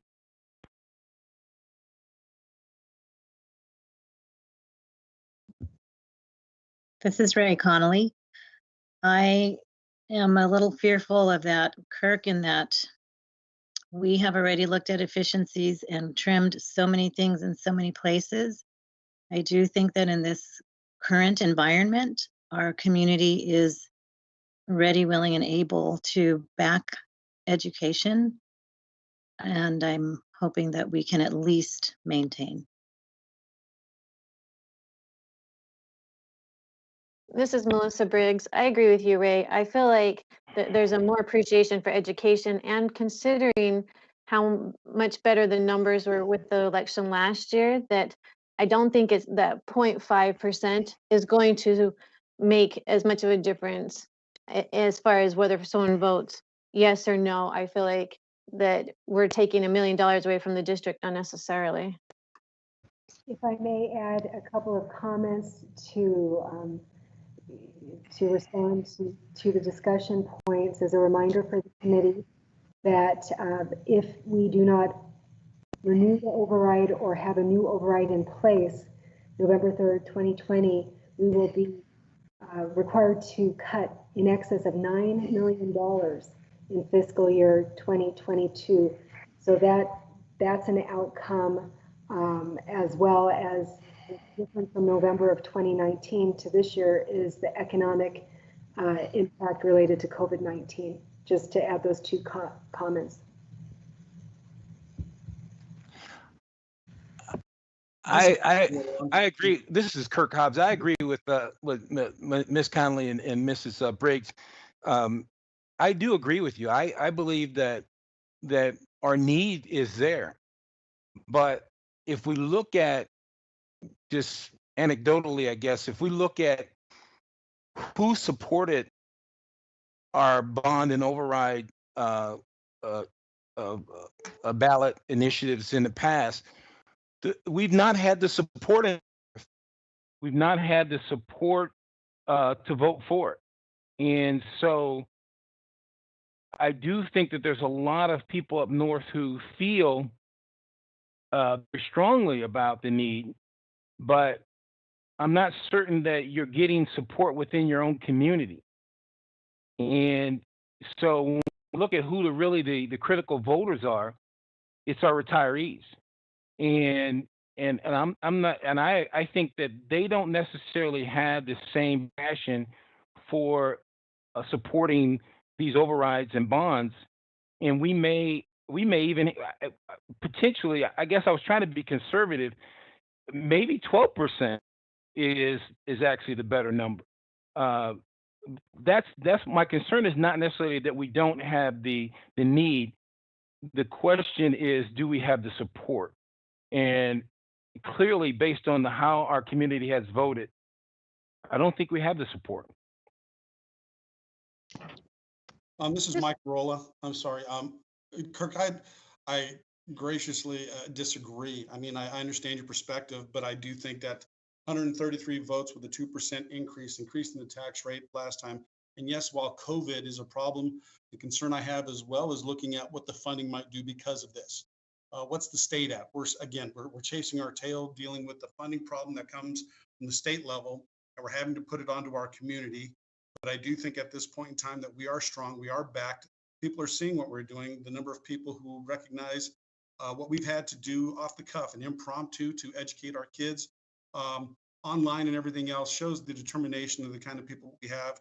And I think that is going to be a big enough value to keep it. So at 13%, I wouldn't agree to dropping it to 12.5 or to 12. I think we need to stand firm, stand strong.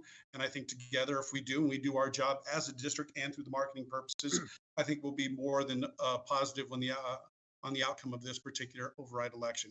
So I stand firm with the 13%. Well, I agree with you, Mike. This is Kirk, but I think we'd be wrong not to consider the possibility of lowering the M&O, given the current political climate as well as just the economic climate. I think it would be a mistake for us to just quickly go and say, hey, 13% is fine, let's just move on as is. I think we need to discuss and consider the possibility of needing to lower it. But I would hope that you're right. I hope you're absolutely right. And Kirk and I agree. I understand that, and thank you for we understand, we all here understand the need for this. But what we have done through the last election, we went from 15, we've already dropped the request 2%, showing that, hey, yes, you know what, we know we need actually more than what we're asking for. So here we are, all we're trying to do is to maintain and not to hurt those people, those programs, and those teachers who work so hard and so diligently so that they can go ahead and have a part of a survivable working wage. Not to mention the programs and all those things that we do to keep these kids, a comprehensive program that teaches to the entire children. I think we would be missing if we go below the 13%. But I understand and truly appreciate your perspective on that as well. So thank you. This is Jan. COVID's going to change education as we know it. How much? We don't know. How much it's going to cost more? We don't know. How much it's going to cost less? We don't know. We are in a recession. But it's a recession that has been jump-started by a health crisis. So we don't know what the future holds for that either. We're trying to have a back to normalcy or a back to business as usual, but we don't even know what that is. So the only thing we do know is that 13%, whatever it's going to end up paying for, is probably something we're going to need to do, because we don't know if post-COVID education is going to cost more or cost less. But we do know that for the meanwhile, we have to maintain as much as we can until we know. This is Patty. Is there further discussion on the 12.5%? Or should we call for the question? I'd like to call for the 13%. We have to vote on the amendment first, which is at 12.5%. So we can vote on 12.5%, either in favor of 12.5% or you vote no, and then it goes back to the original motion.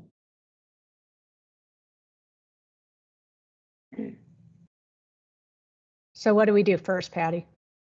First, we vote on the amendment, which is 12.5%. So Michelle, do you want to call for that question? And then we can do a roll call vote on the amendment. Yes, thank you, Dr. Beltram. Your summary is correct. And so at this time, we have a motion and a second on the floor. And as I heard it, is at 12.5% M&O override with the categories that are currently in place. And so with that, we'll start with a roll call vote. All in favor? I thought we were going to go by name so that we were registered. That is the roll call. I believe, unless I've misspoken, so forgive me if I wasn't clear. If each member would please share their vote and their name. This is Annette McCarty Abraham, and I vote no on the 12.5. This is Patty Beltram. I vote no on the amendment. This is Mike Barola. I vote no on the amendment. This is Melissa Briggs. I vote no on the amendment. This is Armando Macias. I vote no on 12.5. Janogino, I vote no on the 12.5. Ray Connolly, I vote no on the amendment. This is Danielle Padilla. I vote no on the amendment.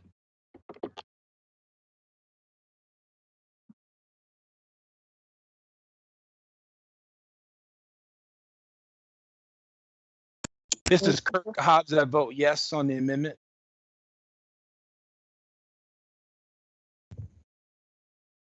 We have 8 yes, or excuse me, I'm saying that backwards. Pardon me, let me say that again. We have 8 no's and 1 yes. And Mr. Guttridge, are you abstaining from the vote? I'm going to abstain. May I explain my vote? I think that's part of the standard procedure for roll call votes. Yes. Okay. I think the notion that we're going to proceed with one and then talk about the other, unless we can come back and revisit the discussion on the override, I think it's inappropriate to discuss these as 2 separate items because I think they are linked together. And if it's the committee's decision or the committee's view that the 2 items are not linked together, then let's stop calling it a critical needs bond because it's clearly not critical. It was in 2018. It was critical in 2018. And administration ignored the committee's recommendation, tacked on a high school, and the system and the vote failed. And then in 2019, the bond wasn't critical at all. And by going down this path of saying we're going to talk about overrides first and bonds maybe second, I think we're saying that the bond isn't critical. So therefore, I don't know that the amount is critical. We need to come back and discuss, I think, the appropriate discussion to have before we vote on an override is to vote on whether we're going to couple the 2 together and go out for bond and override, or we're going to do one or the other. And then we can make the informed decisions at that point. And that's why I'm going to abstain on this for now. Michelle, this is Patty. If I can make a parliamentary clarification or inquiry, maybe Mr. Guthridge, this might help you. So the way that she has it agendized is that we talk about an override and we have a motion on an override first. Then, and as she gave us sort of direction before we went into this, is that we can vote for one override proposal. So since the amendment, excuse me, failed, that we would go back to the original motion. So the first motion would be 13% with specific categories. Then we can make a second motion if we so choose to give, hey, the second recommendation to the board is XYZ on an override. And then the next item on the agenda is to talk about bond. And again, we can make one or two motions on the bond. Does that help a little? No, Patty, you're absolutely correct. That the way that the meeting has been agendized, those are our only choices. And I think what we're headed for is complete failure. So, Mr. Guthridge, just a comment, and I've stated this several times, I think the governing board would appreciate several options, more than one option. We also still have another meeting if there are recommendations or actioned items to bring forward on May 14th. We've always talked about the second meeting in May as a critical meeting date for the governing board to take action. I believe that the way it is agendized, that more than one M&O option could be actioned and discussed, as well as bond, to then provide more than one action item for the governing board in the future. So it wasn't intended to limit, it was just to foster the conversation and the vote. So it's not limiting one or the other, or just one recommendation under an override or a bond. Okay, Michelle, I appreciate that perspective. And as long as we can come back and address this, I don't have a problem with us proceeding down this path. But I really seriously think that these are critical decisions, and I think people are over assuming how the community is going to respond. I've been talking to the leadership at the three legislative districts that make up the three big legislative districts that make up the school district here. And prior to the COVID event, I was talking with leadership and trying to convince them that if we could have a net tax cut, they should support this on their slate cards, their golden tickets that they distribute in November. And I would point out that in 2019, the legislative districts stayed out of the picture, and you still lost. In 2020, they will be there in force, and they will put out 60,000 pieces of literature on their own that can either make this pass or make this fail. And there's nothing we're going to do to keep that from happening, except we need to get them on our side. They are the ones who are going to make the decision, not this committee, not the governing board, not administration, but those legislative district executives, the executive committees who are going to decide on what those slate cards say, and those PCs who are going to get them distributed. So I just think we need to be really careful about what we package and give the governing board the best opportunity so that you can get the support of those legislative district folks. So if we can come back and revisit this and come up with a combined package, our recommendation could be right now for a 13% this and a bond amount of that, but we better come back and look at something that's going to pass. Because right now with 13% and a bond, it's not going to pass.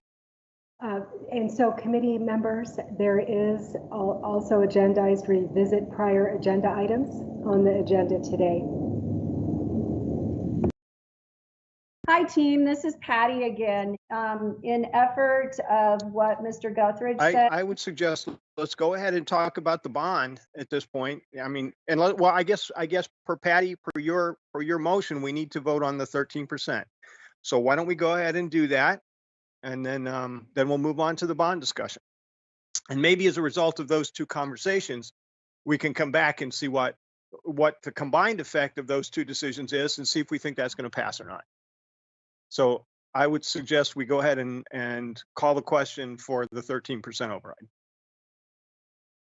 The question has been called. This is Patty. I vote in favor of the 13% with the current categorizations for the override.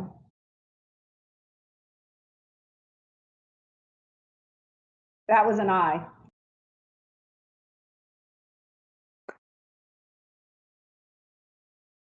Are we doing roll call now? Yes. Yep. Yes, ma'am. This is Annette McCarty Abraham. I vote in favor of the 13% override, knowing that 33 surrounding districts have a 15% override in place. Gino, I vote for the 13%. Melissa Briggs, I vote for the 13%. Mike Barola, I vote for the 13%. Right, Connolly, aye on the 13%. Armando Macias, 13%.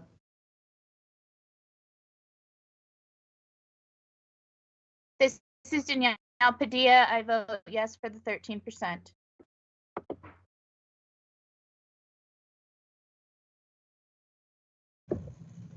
Mr. Gutridge, are you going to abstain or vote? Yes, I vote to abstain, if that's the right way to say it. Mr. Hobbs? This is Kirk Hobbs. I vote based on what Rick has just shared. I guess I feel even stronger that we should go with a lower M&O amount, and so I vote no on the 13%.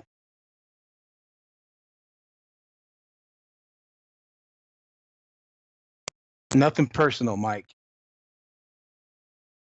None taken.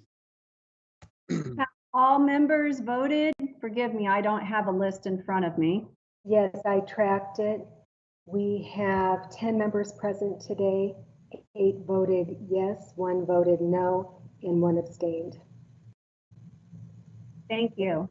Certainly within the purview of the committee, and again, what we've been asked to do is provide options to the governing board where I think they would appreciate options to consider. If you choose to move to the next agenda item, there is the opportunity to revisit an agenda item as well later in the agenda. Michelle, this is Patty Beltram. Yes, Patty. I move for 2 different bond elections. One for 180 million for critical needs. Again, after it's seconded, we can discuss. I can tell you how I arrived at that number.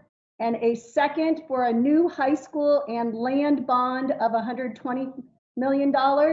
Again, as the maker of the motion and after the second, I would like to speak first on the motion before we divide the question, amend it, and or have discussion.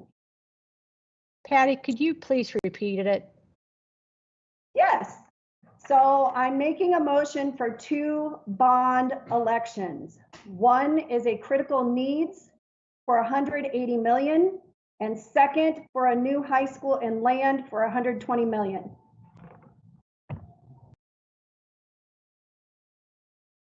Patty, I'll second your motion for purposes of discussion.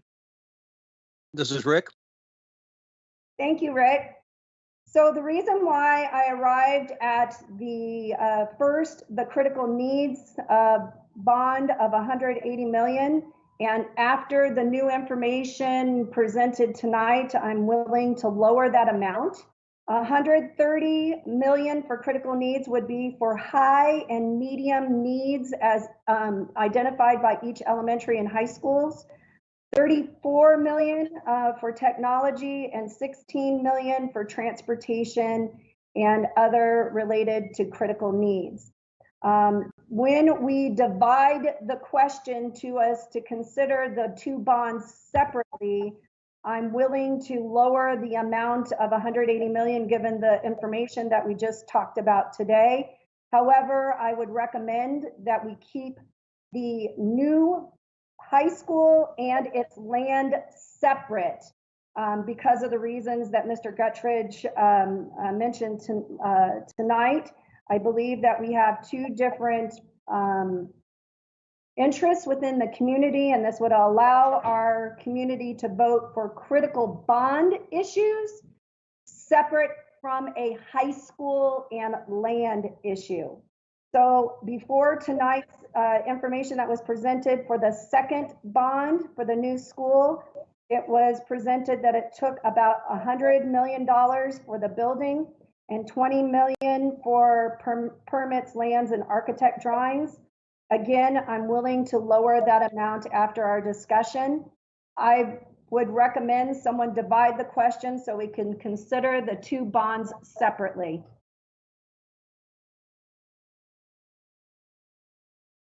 Can you go through your numbers for the critical needs again? Yes.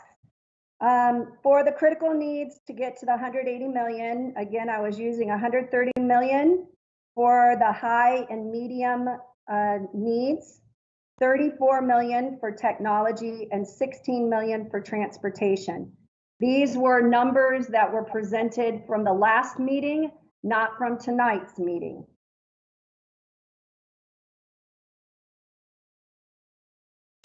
Down 11 million on that high and critical, high and medium critical needs. And Dr. Beltram, I don't believe $16 million of transportation needs were presented at the last meeting. You'll note in the handouts from tonight in a That parenthesis. is part of my motion, and we can discuss what amounts we would like as we could go. So that it was how I reached 180 million.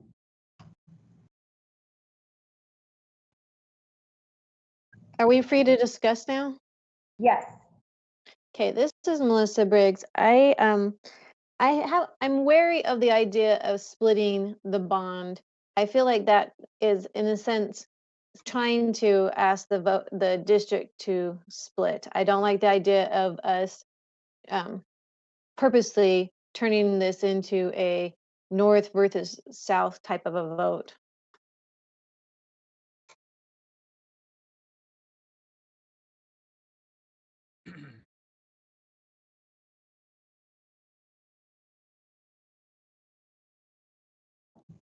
This is Ray Connolly. I think there is some danger in that, and that's how it could be perceived. Although, Patty, I do like that you're thinking outside the box.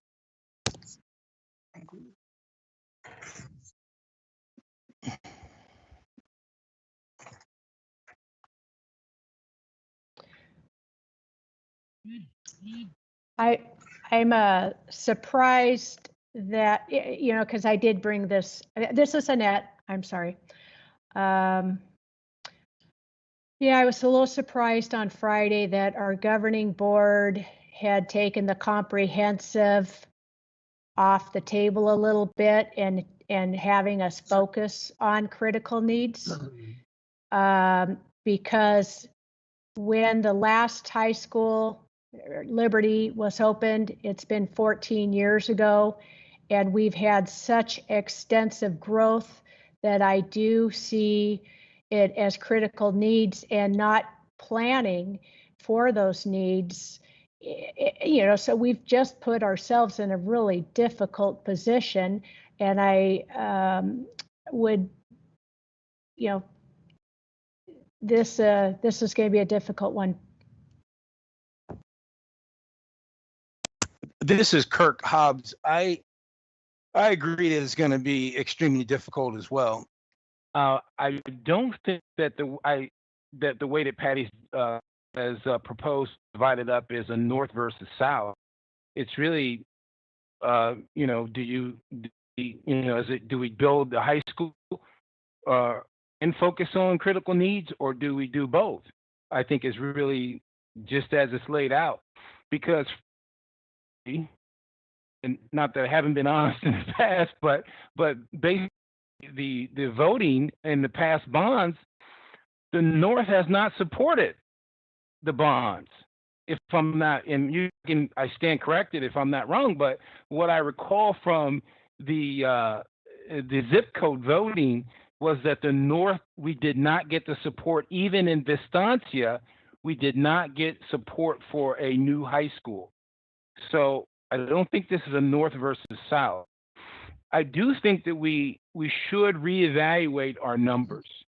The critical needs number at 100 and well, as Patty offered at 180,000, I came up with with 175,000 if we consider the land for the high school, transportation, and technology. I believe that is a very high number to expect that our agencies are going to pass. I think there's very little chance of that passing.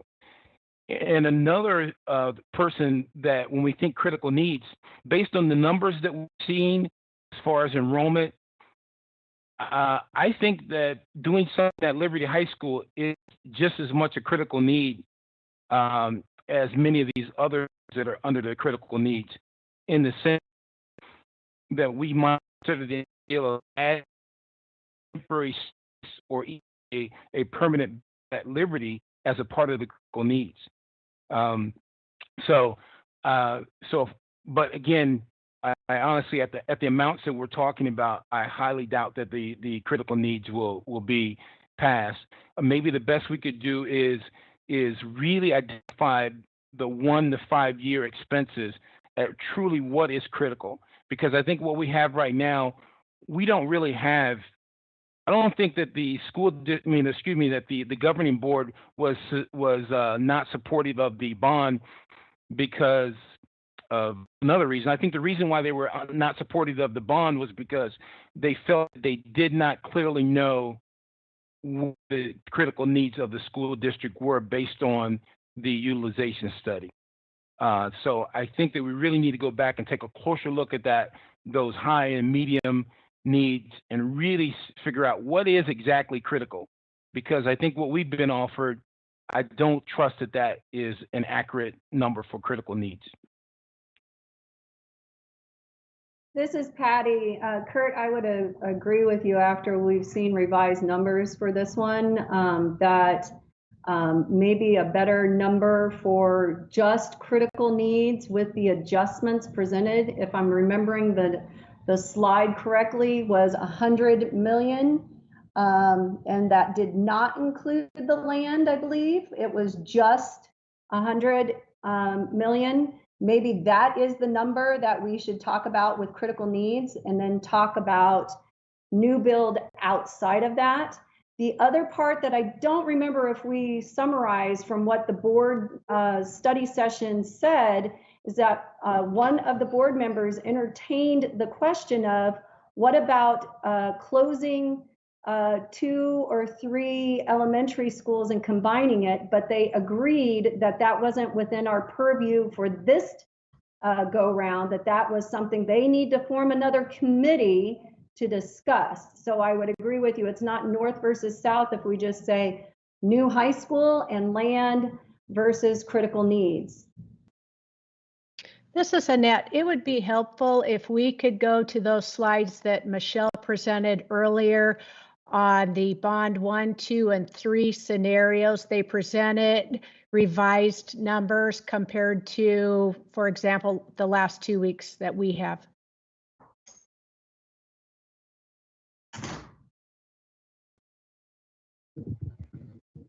Robert, if you could please go back to the PowerPoint. Thank you.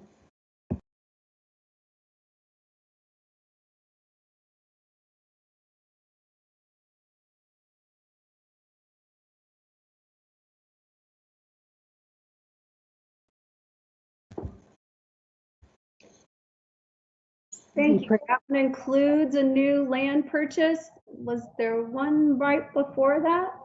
It's scenario number 3, Robert, that Dr. Beltran's referring to. That one. I'm wondering if one of my members would want to divide this question, or do we want to keep a comprehensive bond? Do we want to consider 2 separate questions, critical need and new build, or do we want a comprehensive bond? This is Melissa. I think we need to discuss the timing of the bond. I have to admit, I have 2 kids at Liberty, so if there's anybody on board with knowing that we need a new high school, it's definitely me, but I am torn. I'm hearing the district saying that it's critical that we get this override passed. And so I think we need to talk about the timing of if we're adding a bond on to the ballot this year, how that will impact the passage of the override, and the timing of, is it better to try and just pass a comprehensive bond in 2021? Or I think these are things that we need to discuss, because I am torn. I desperately want a new high school, but I also don't want to see both of the things on the ballot fail. Michelle, this is Jan. Is Mr. Gay around to talk about technology? He is not on the call today, but I did share with him the adjustments in the 3 scenarios. And if you refer back to the presentation, it included many things. And there was a comfort level. If we had to adjust downward to do that, you might recall, and I'll pull it up for quick reference, on May 24th, 2018, and this is out on board docs, so anyone can look at it. When you look at the work that the 2018 committee did, and the technology amount at that point, and the transportation amount as well, were lower. And so IMT put together a very comprehensive recommendation during their presentation. In 2018, the technology amount was $15,020,800, and the transportation amount was $3,025,025, just as a point of reference. Okay. I consider technology a critical need, because I watch business as it is proceeding to downsize their brick and mortar and upsize their technology.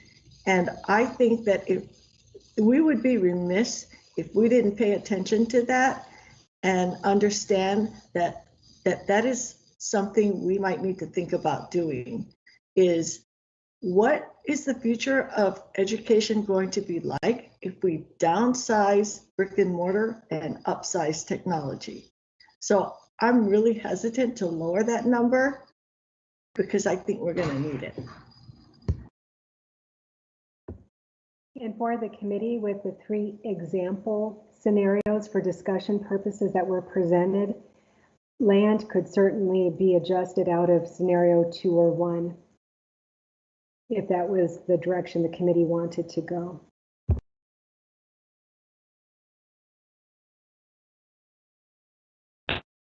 This is Kirk. I'm sorry for going back to this issue of really knowing what our critical needs are. But I do recall from the study session that one of the board members said that what she felt were critical needs were specifically bringing our schools up to code and safety. And we have listed here 119,000, or excuse me, 119 million dollars to bring our schools up to code and to make them safe. I guess I just find that hard to believe that we need to spend that amount of money to make our existing schools up to code and safe. Mr. Hobbs, that was not the scope of the 119 million. That includes system repairs, roofs, expenditures related to the aging and wear and tear of systems. So we've never said the 119 million was code and safety. You'll recall from the presentations that have been previously provided by ADM Group, and I'll ask Dave Peterson to add to this. They had a high priority column that did break out code and life safety, but the systems costs that are also considered a priority have never been framed as safety or code. And Mr. Peterson, would you like to add to that, please? Thank you, Michelle. You're absolutely correct. Overall, it's systems as you move forward. Again, over the next 5 years, schools are going to age, roofs are going to fail more, systems are going to fail more, and it's part of doing the overall upkeep, just like in a business when you have to go in and replace your infrastructure, your servers, your technology. It's the same with the school. You have to replace your technology. And the comment was made earlier, yes, we don't know what technology is going to look like in schools and education because of the pandemic that's going on. But if you also hear what's happening out there, a lot of parents are saying, we can't do this homeschooling, so we need teachers, we need folks.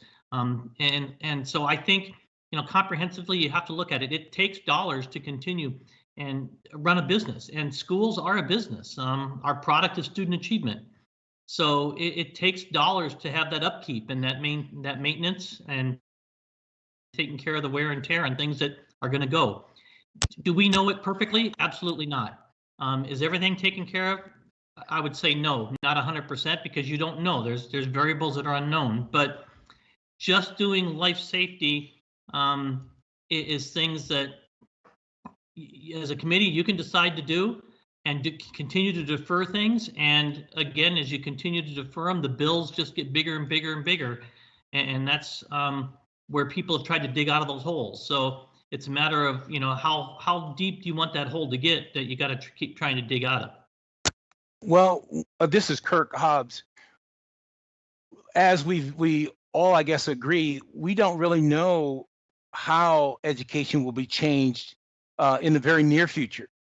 And so I'm wondering, is it unrealistic to at least have a number that says, hey, what would it take to make sure that these schools are up to code and safe for the next 2 years?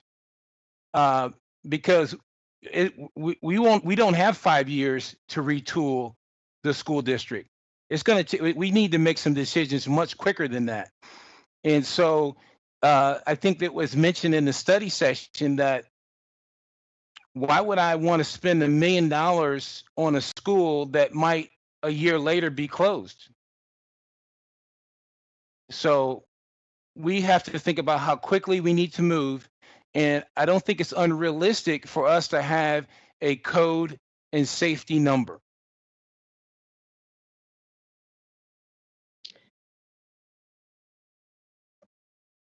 Kirk, this is Annette. I think one item to consider is a voter fatigue, because it's tough enough that voters are required to re-up the override. They last for 7 years. So basically at year 4 and 5, the school districts are required to re-up. And so that constant having to go back to the voters to re-up because our legislature has not properly funded in the amount that they give to all students across the state. So then it goes to the individual. So I guess my biggest thing is, let's consider voter fatigue in, let's go out for 13% this year and leave the high school for next year. And then after that, we'll do another critical needs 2 years later. I think that looks phony versus properly planning and showing that you have a proper plan for a 5-year plan. This is Patty Beltram. I'm going to dovetail off of what Annette just said, and I would ask that this information is provided to the board, the committee members, also as part of the future agenda items, is that the report that we received from the marketing firm last year that showed the success rates of districts that had 1 or 2 bonds on their election, and which ones won and which ones didn't, because then that could further support some of Melissa's points, but also some of Annette's points. That what are sincerity at this point in going for 2 initiatives versus just 1.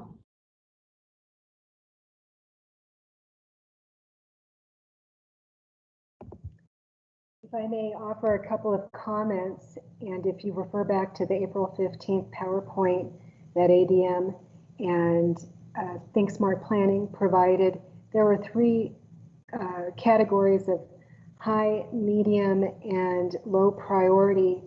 And with the definition of high priority, and again, the 5-year view you're looking at now has aspects of that 3-category report. So you have to think of them separately, but the definition of code and safety and life critical systems with the soft costs, that highest category column, but it wasn't necessarily just applying to 5 years, was 12,204,423. The other comment, we can certainly provide the PowerPoint that High Ground reviewed last year when they did their survey and shared some information, but it's also a different time. And we have seen, and through inquiry, because of the COVID crisis, and no, we've not done additional surveying or community polling, but the recommendations related to the poll last year or inputs from last year may be very different this year because the environment is very different.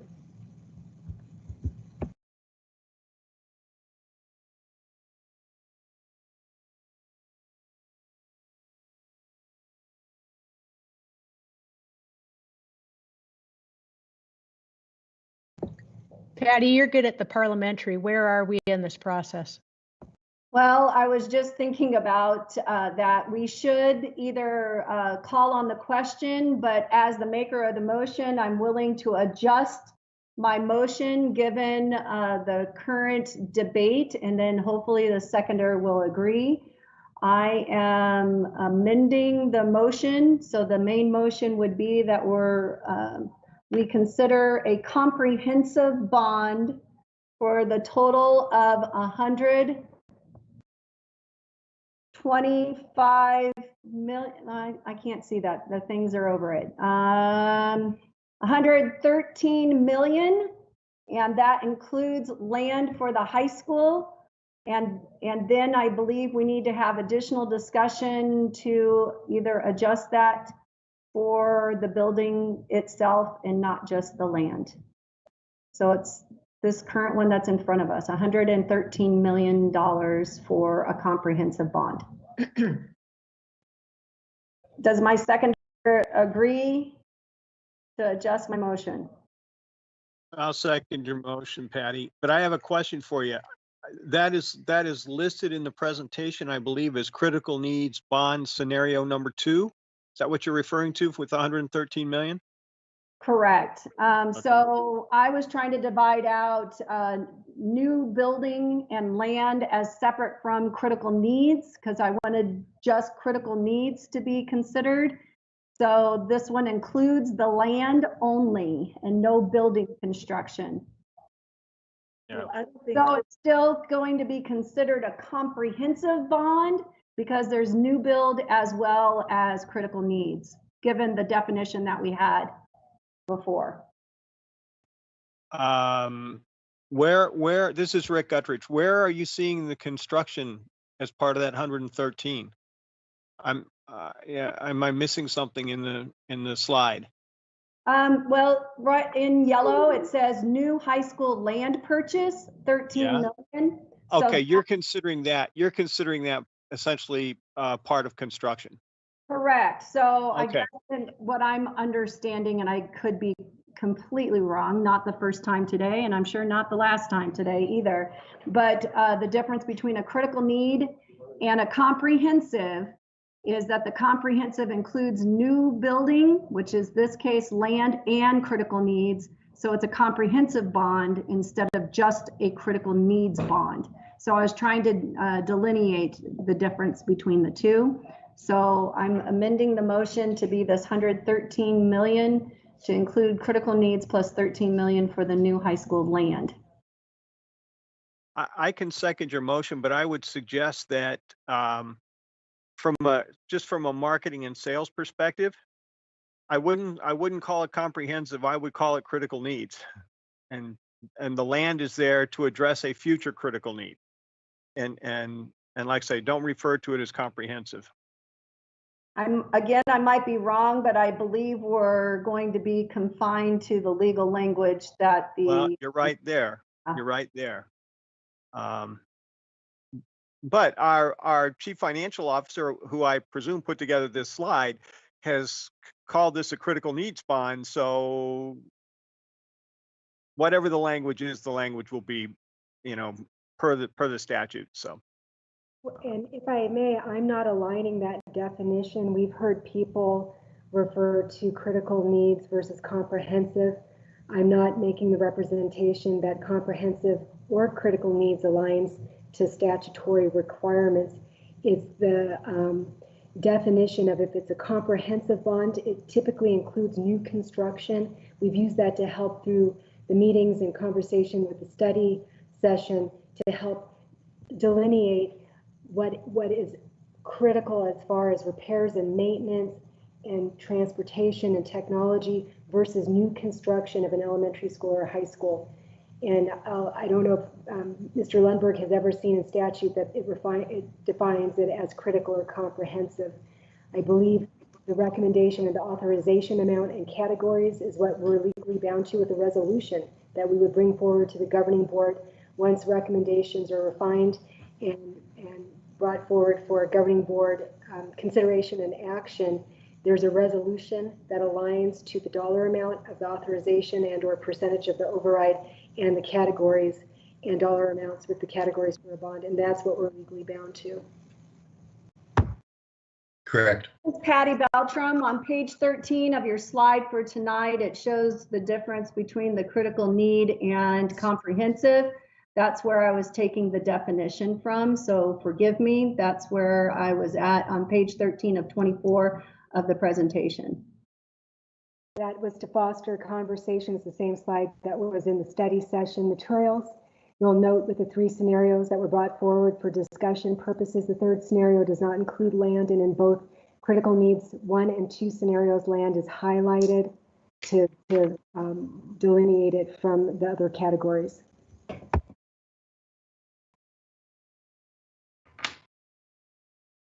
This is Rick. It is already, folks, 6:30, and I think, do we have a motion to vote on here? I think we can quibble over the language about whether the high school is comprehensive, the land is comprehensive or not.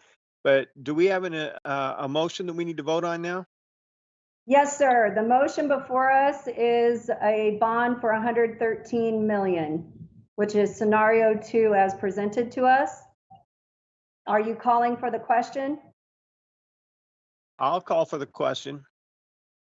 This is Melissa Briggs. Before we vote, I understand the time constraint, but I feel like we're kind of down to the wire, and I'd like to have a complete discussion. I thought that Annette brought up a very good point with the voter fatigue, and I'm curious of what the other committee members think about that, because like I said, I thought that was a good point that she brought up, but we haven't, some committee members have not weighed in on some of these things yet. Good point. So can someone possibly postpone this motion for consideration at our next meeting? Patty, I'll withdraw my motion to call for the vote. Okay, so are you making a motion to postpone the consideration of this motion until the next meeting? No, just for today.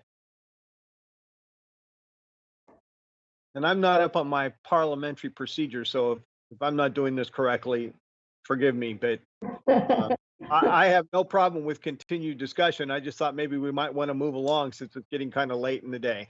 Okay, sounds good.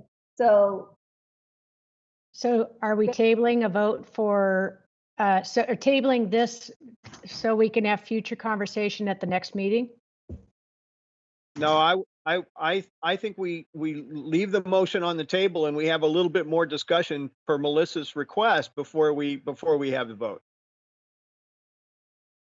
But that's an option too, after we have our discussion, is to postpone the vote until the next meeting, and then we'll have time to chew on it too. Okay. I'm toggling between the slides and the agenda here, so.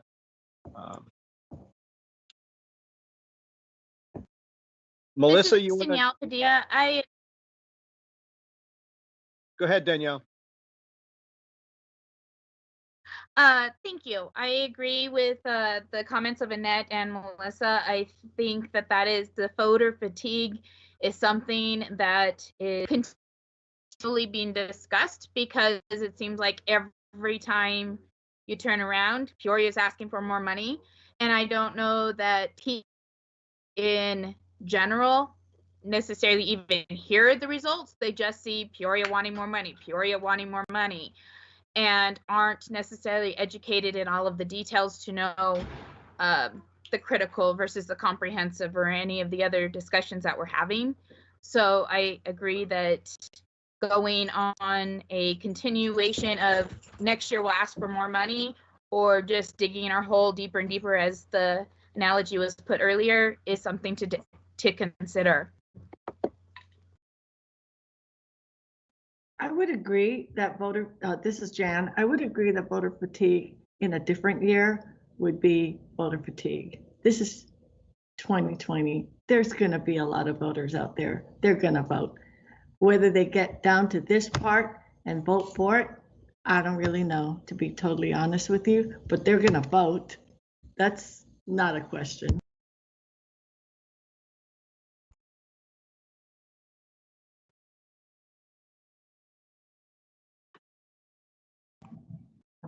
Hi, Danielle and Melissa. This is Patty.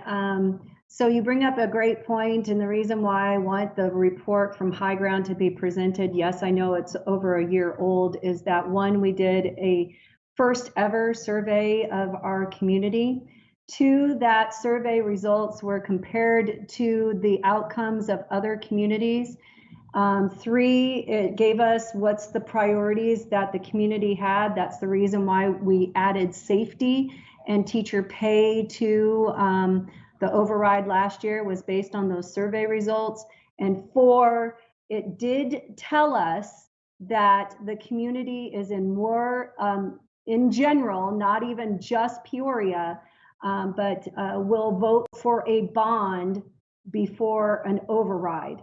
So in other words, they'll vote for construction, repair, buildings, buses, more than override people and programs. But again, we're in a new time, as Mrs. Myers said. So who knows, since we have not conducted a poll this year, but I believe that the outcomes that High Ground had, and showing when there's two items on for a school district, they'll either both succeed or they'll both fail. So that was the reason why I really want to make sure that we had that data for us. Again, realizing it's over a year old, so it would perpetuate your thesis of voter fatigue. But people will be out this year more than ever because it's a presidential year. Exactly. I was thinking. Thank you.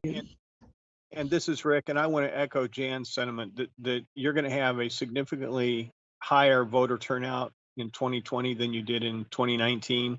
And I'm not sure fatigue is, because we skipped 2018. Did we skip 2018?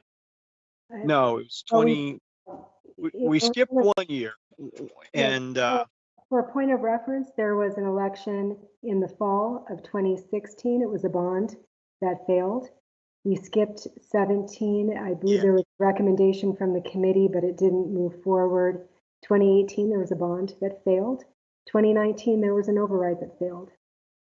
Yeah. The turnout in 2020 will be significantly higher, and I'm not sure fatigue is, it may be a factor, but I'm not sure how big a factor it is. Like I say, I think the combined tax impact of a bond and an override, or one or the other, is going to be the bigger driver in this. And I'll tell you another thing, from talking to the leadership and the LDs, I think there's a misunderstanding about what their perspectives are. They are as concerned about student achievement as they are about taxes. They want our schools to work, and they want our schools to work well, and they're not seeing that happen. And they're reluctant to spend more money on what they perceive as a system that isn't doing the job. And they're not seeing anything that indicates there's going to be any change in the way we're going to do things. So I got that feedback this morning from talking to some of the leadership up in Legislative District 22. This is Melissa Briggs. I like to comment. I think that when we are talking about voter fatigue, we're not talking about for this year. We're talking about if we take things and push them off to be voted on in 2021, then that second year is what we're talking about when we're referring to voter fatigue. At that point, are the voters going to feel like, wait, just last year you already asked us for money, now you're asking us again? I think that's what they're talking about. And then I have to object a little to the comment that the school system is not working well. I have 4 kids in the school system. It is working well. Being underfunded doesn't mean it's not working well. Being underfunded is a totally separate issue, and continuing to underfund it is not going to correct that problem. The problem is not that the school district is not working well. And if you talk to the majority of parents, they would not agree with that statement. Agreed. All I can do is convey to you the perception. Well, I mean, this is Kirk Hobbs. I think the school is working well for my particular kids, but when we look overall at the school's test scores, did we not have a dip in our test scores? I mean, so I think that's what Rick is referring to.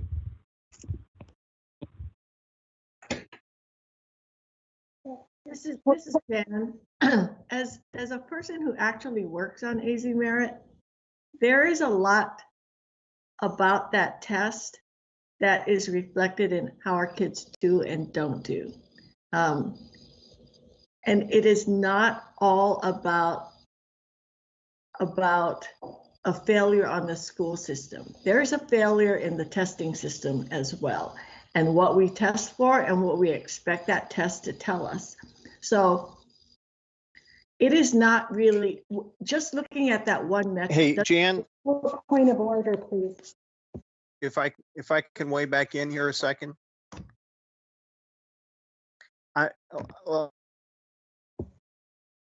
Point of order, please. That doesn't have anything to do with what we're talking about, but when you bring up test scores, and I'm the person that actually has to look at that every year and has to actually look at the test and tweak it every year, that's where the hairs on the back of my neck go up.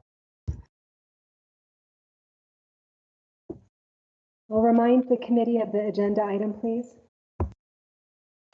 The motion on the table is that we have a bond for 113 million.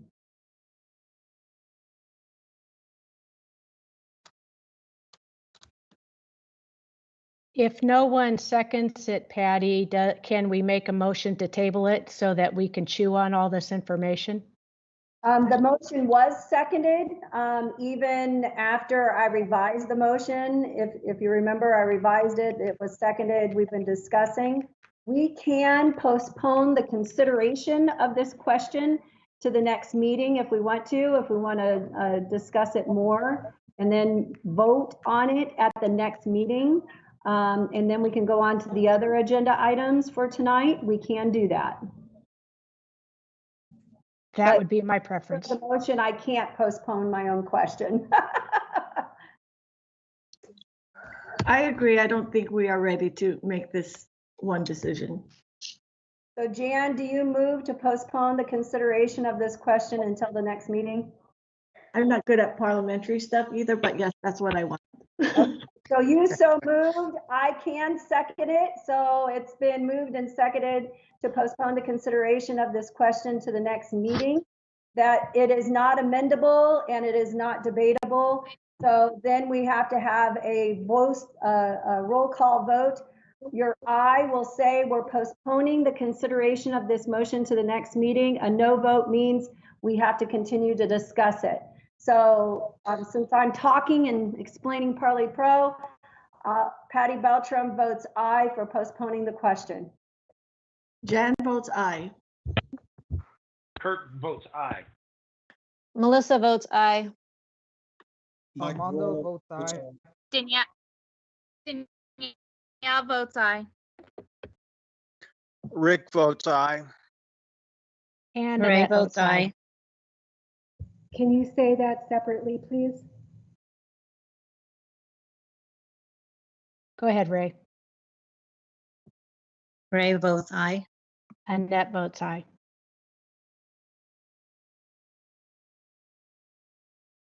Not all committee members have voted. Mike Barola has not voted yet, I don't believe.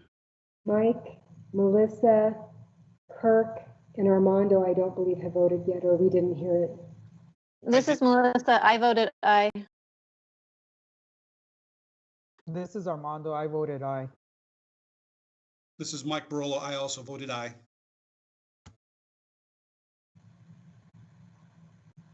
That's everyone according to my count. Did Michelle. I missed that. Kirk, did you vote? Yes, I voted aye. Okay, thank you. For Marcy Watson's benefit, who's taking the minutes, we just want to make sure it's clear. And then also, would you be kind enough to repeat who made Dr. Beltram, I believe, made the motion, and it was seconded. Can you reiterate that for the minutes as well, please? So the original motion, the one that's postponed, is that we have a bond for 113 million, which is scenario 2 presented tonight. Yes, we have that, but who was the first and the second for the minutes? So, I believe it's Mr. Guttridge. Mr. Guttridge seconded. I made the motion. So Patty Beltram made the motion. The motion to postpone was by Dan Ogino and seconded by Annette. Or no, I seconded it. Okay, great. Thank you. So with that, are we ready to move on to agenda item number 9? So maybe I missed something. I thought, Patty, you had the idea of also having a second question on the bond. Sorry, I'll reclassify. I revised my motion as the maker of the motion after we had our discussion for one bond for 113. So then we can further discuss that at the next meeting. Sorry.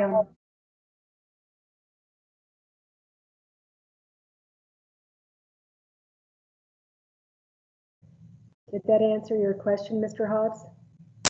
Yes. Okay, are we ready to move on to agenda item number 9 then?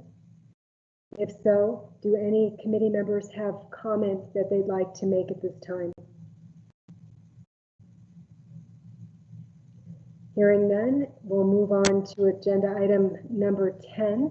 I do have a comment. I'm sorry, I Melissa. didn't. Yes, I realize that I'm repeating myself, but I think it is would be very important for us to have as a point of being able to provide to the governing board what would be the cost of looking at critical needs as just bringing the schools up to code and safety. That's what I heard them ask for in the study session, and I think that's what we should give them.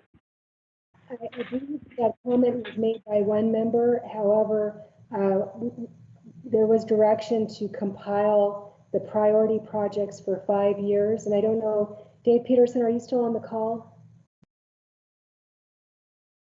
Yes, I'm here. Okay, thank you. With the definition of your orange column, if I'm remembering correctly, and I did mention this dollar amount earlier, that safety and code dollar amount from the report with soft costs, I believe was $12.2 million. Is that correct? Yes, I think you're referring to the high priority items. Yes. Yeah, so it was like $12 million. So if you want to go up for a bond ask of $12 million, that's something you could consider. That sounds like a much better number. Michelle, this is Annette. Is this the part where I would ask for the public comment to be moved to the front of the agenda for next meeting, or is it? That would be number 11. So with the committee comments, are there any other comments from members?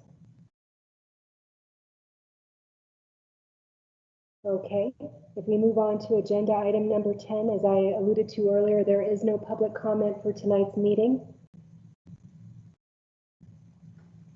Number 11, revisit prior agenda item. Would any committee member like to go back to a prior agenda item? Then we'll move on to agenda item number 12, request for information and future agenda items. Michelle, this is Patty Beltram. I would like to request not just the reconsideration of the motion that we just postponed, but also the report from High Ground be provided to the committee so that they can review that prior to the next meeting, and that we continue to have an action item to discuss both the override and the bond together to address the committee's concerns.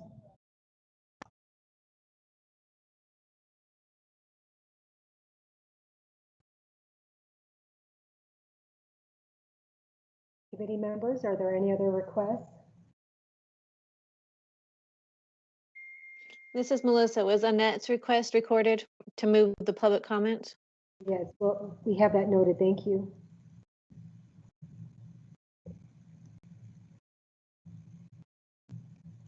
Melissa, did you ask for another item for the next meeting too? I'm sorry, I didn't write it down, I don't think. No, I think you guys covered it.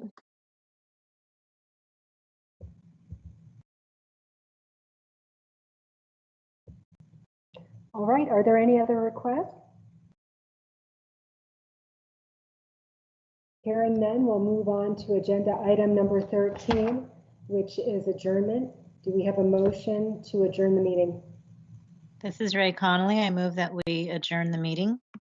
This is Armando Macias, I second. All in favor?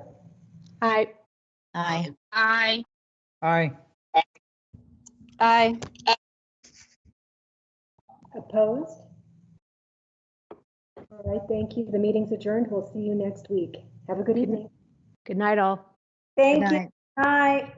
Thank you, everyone. Good night.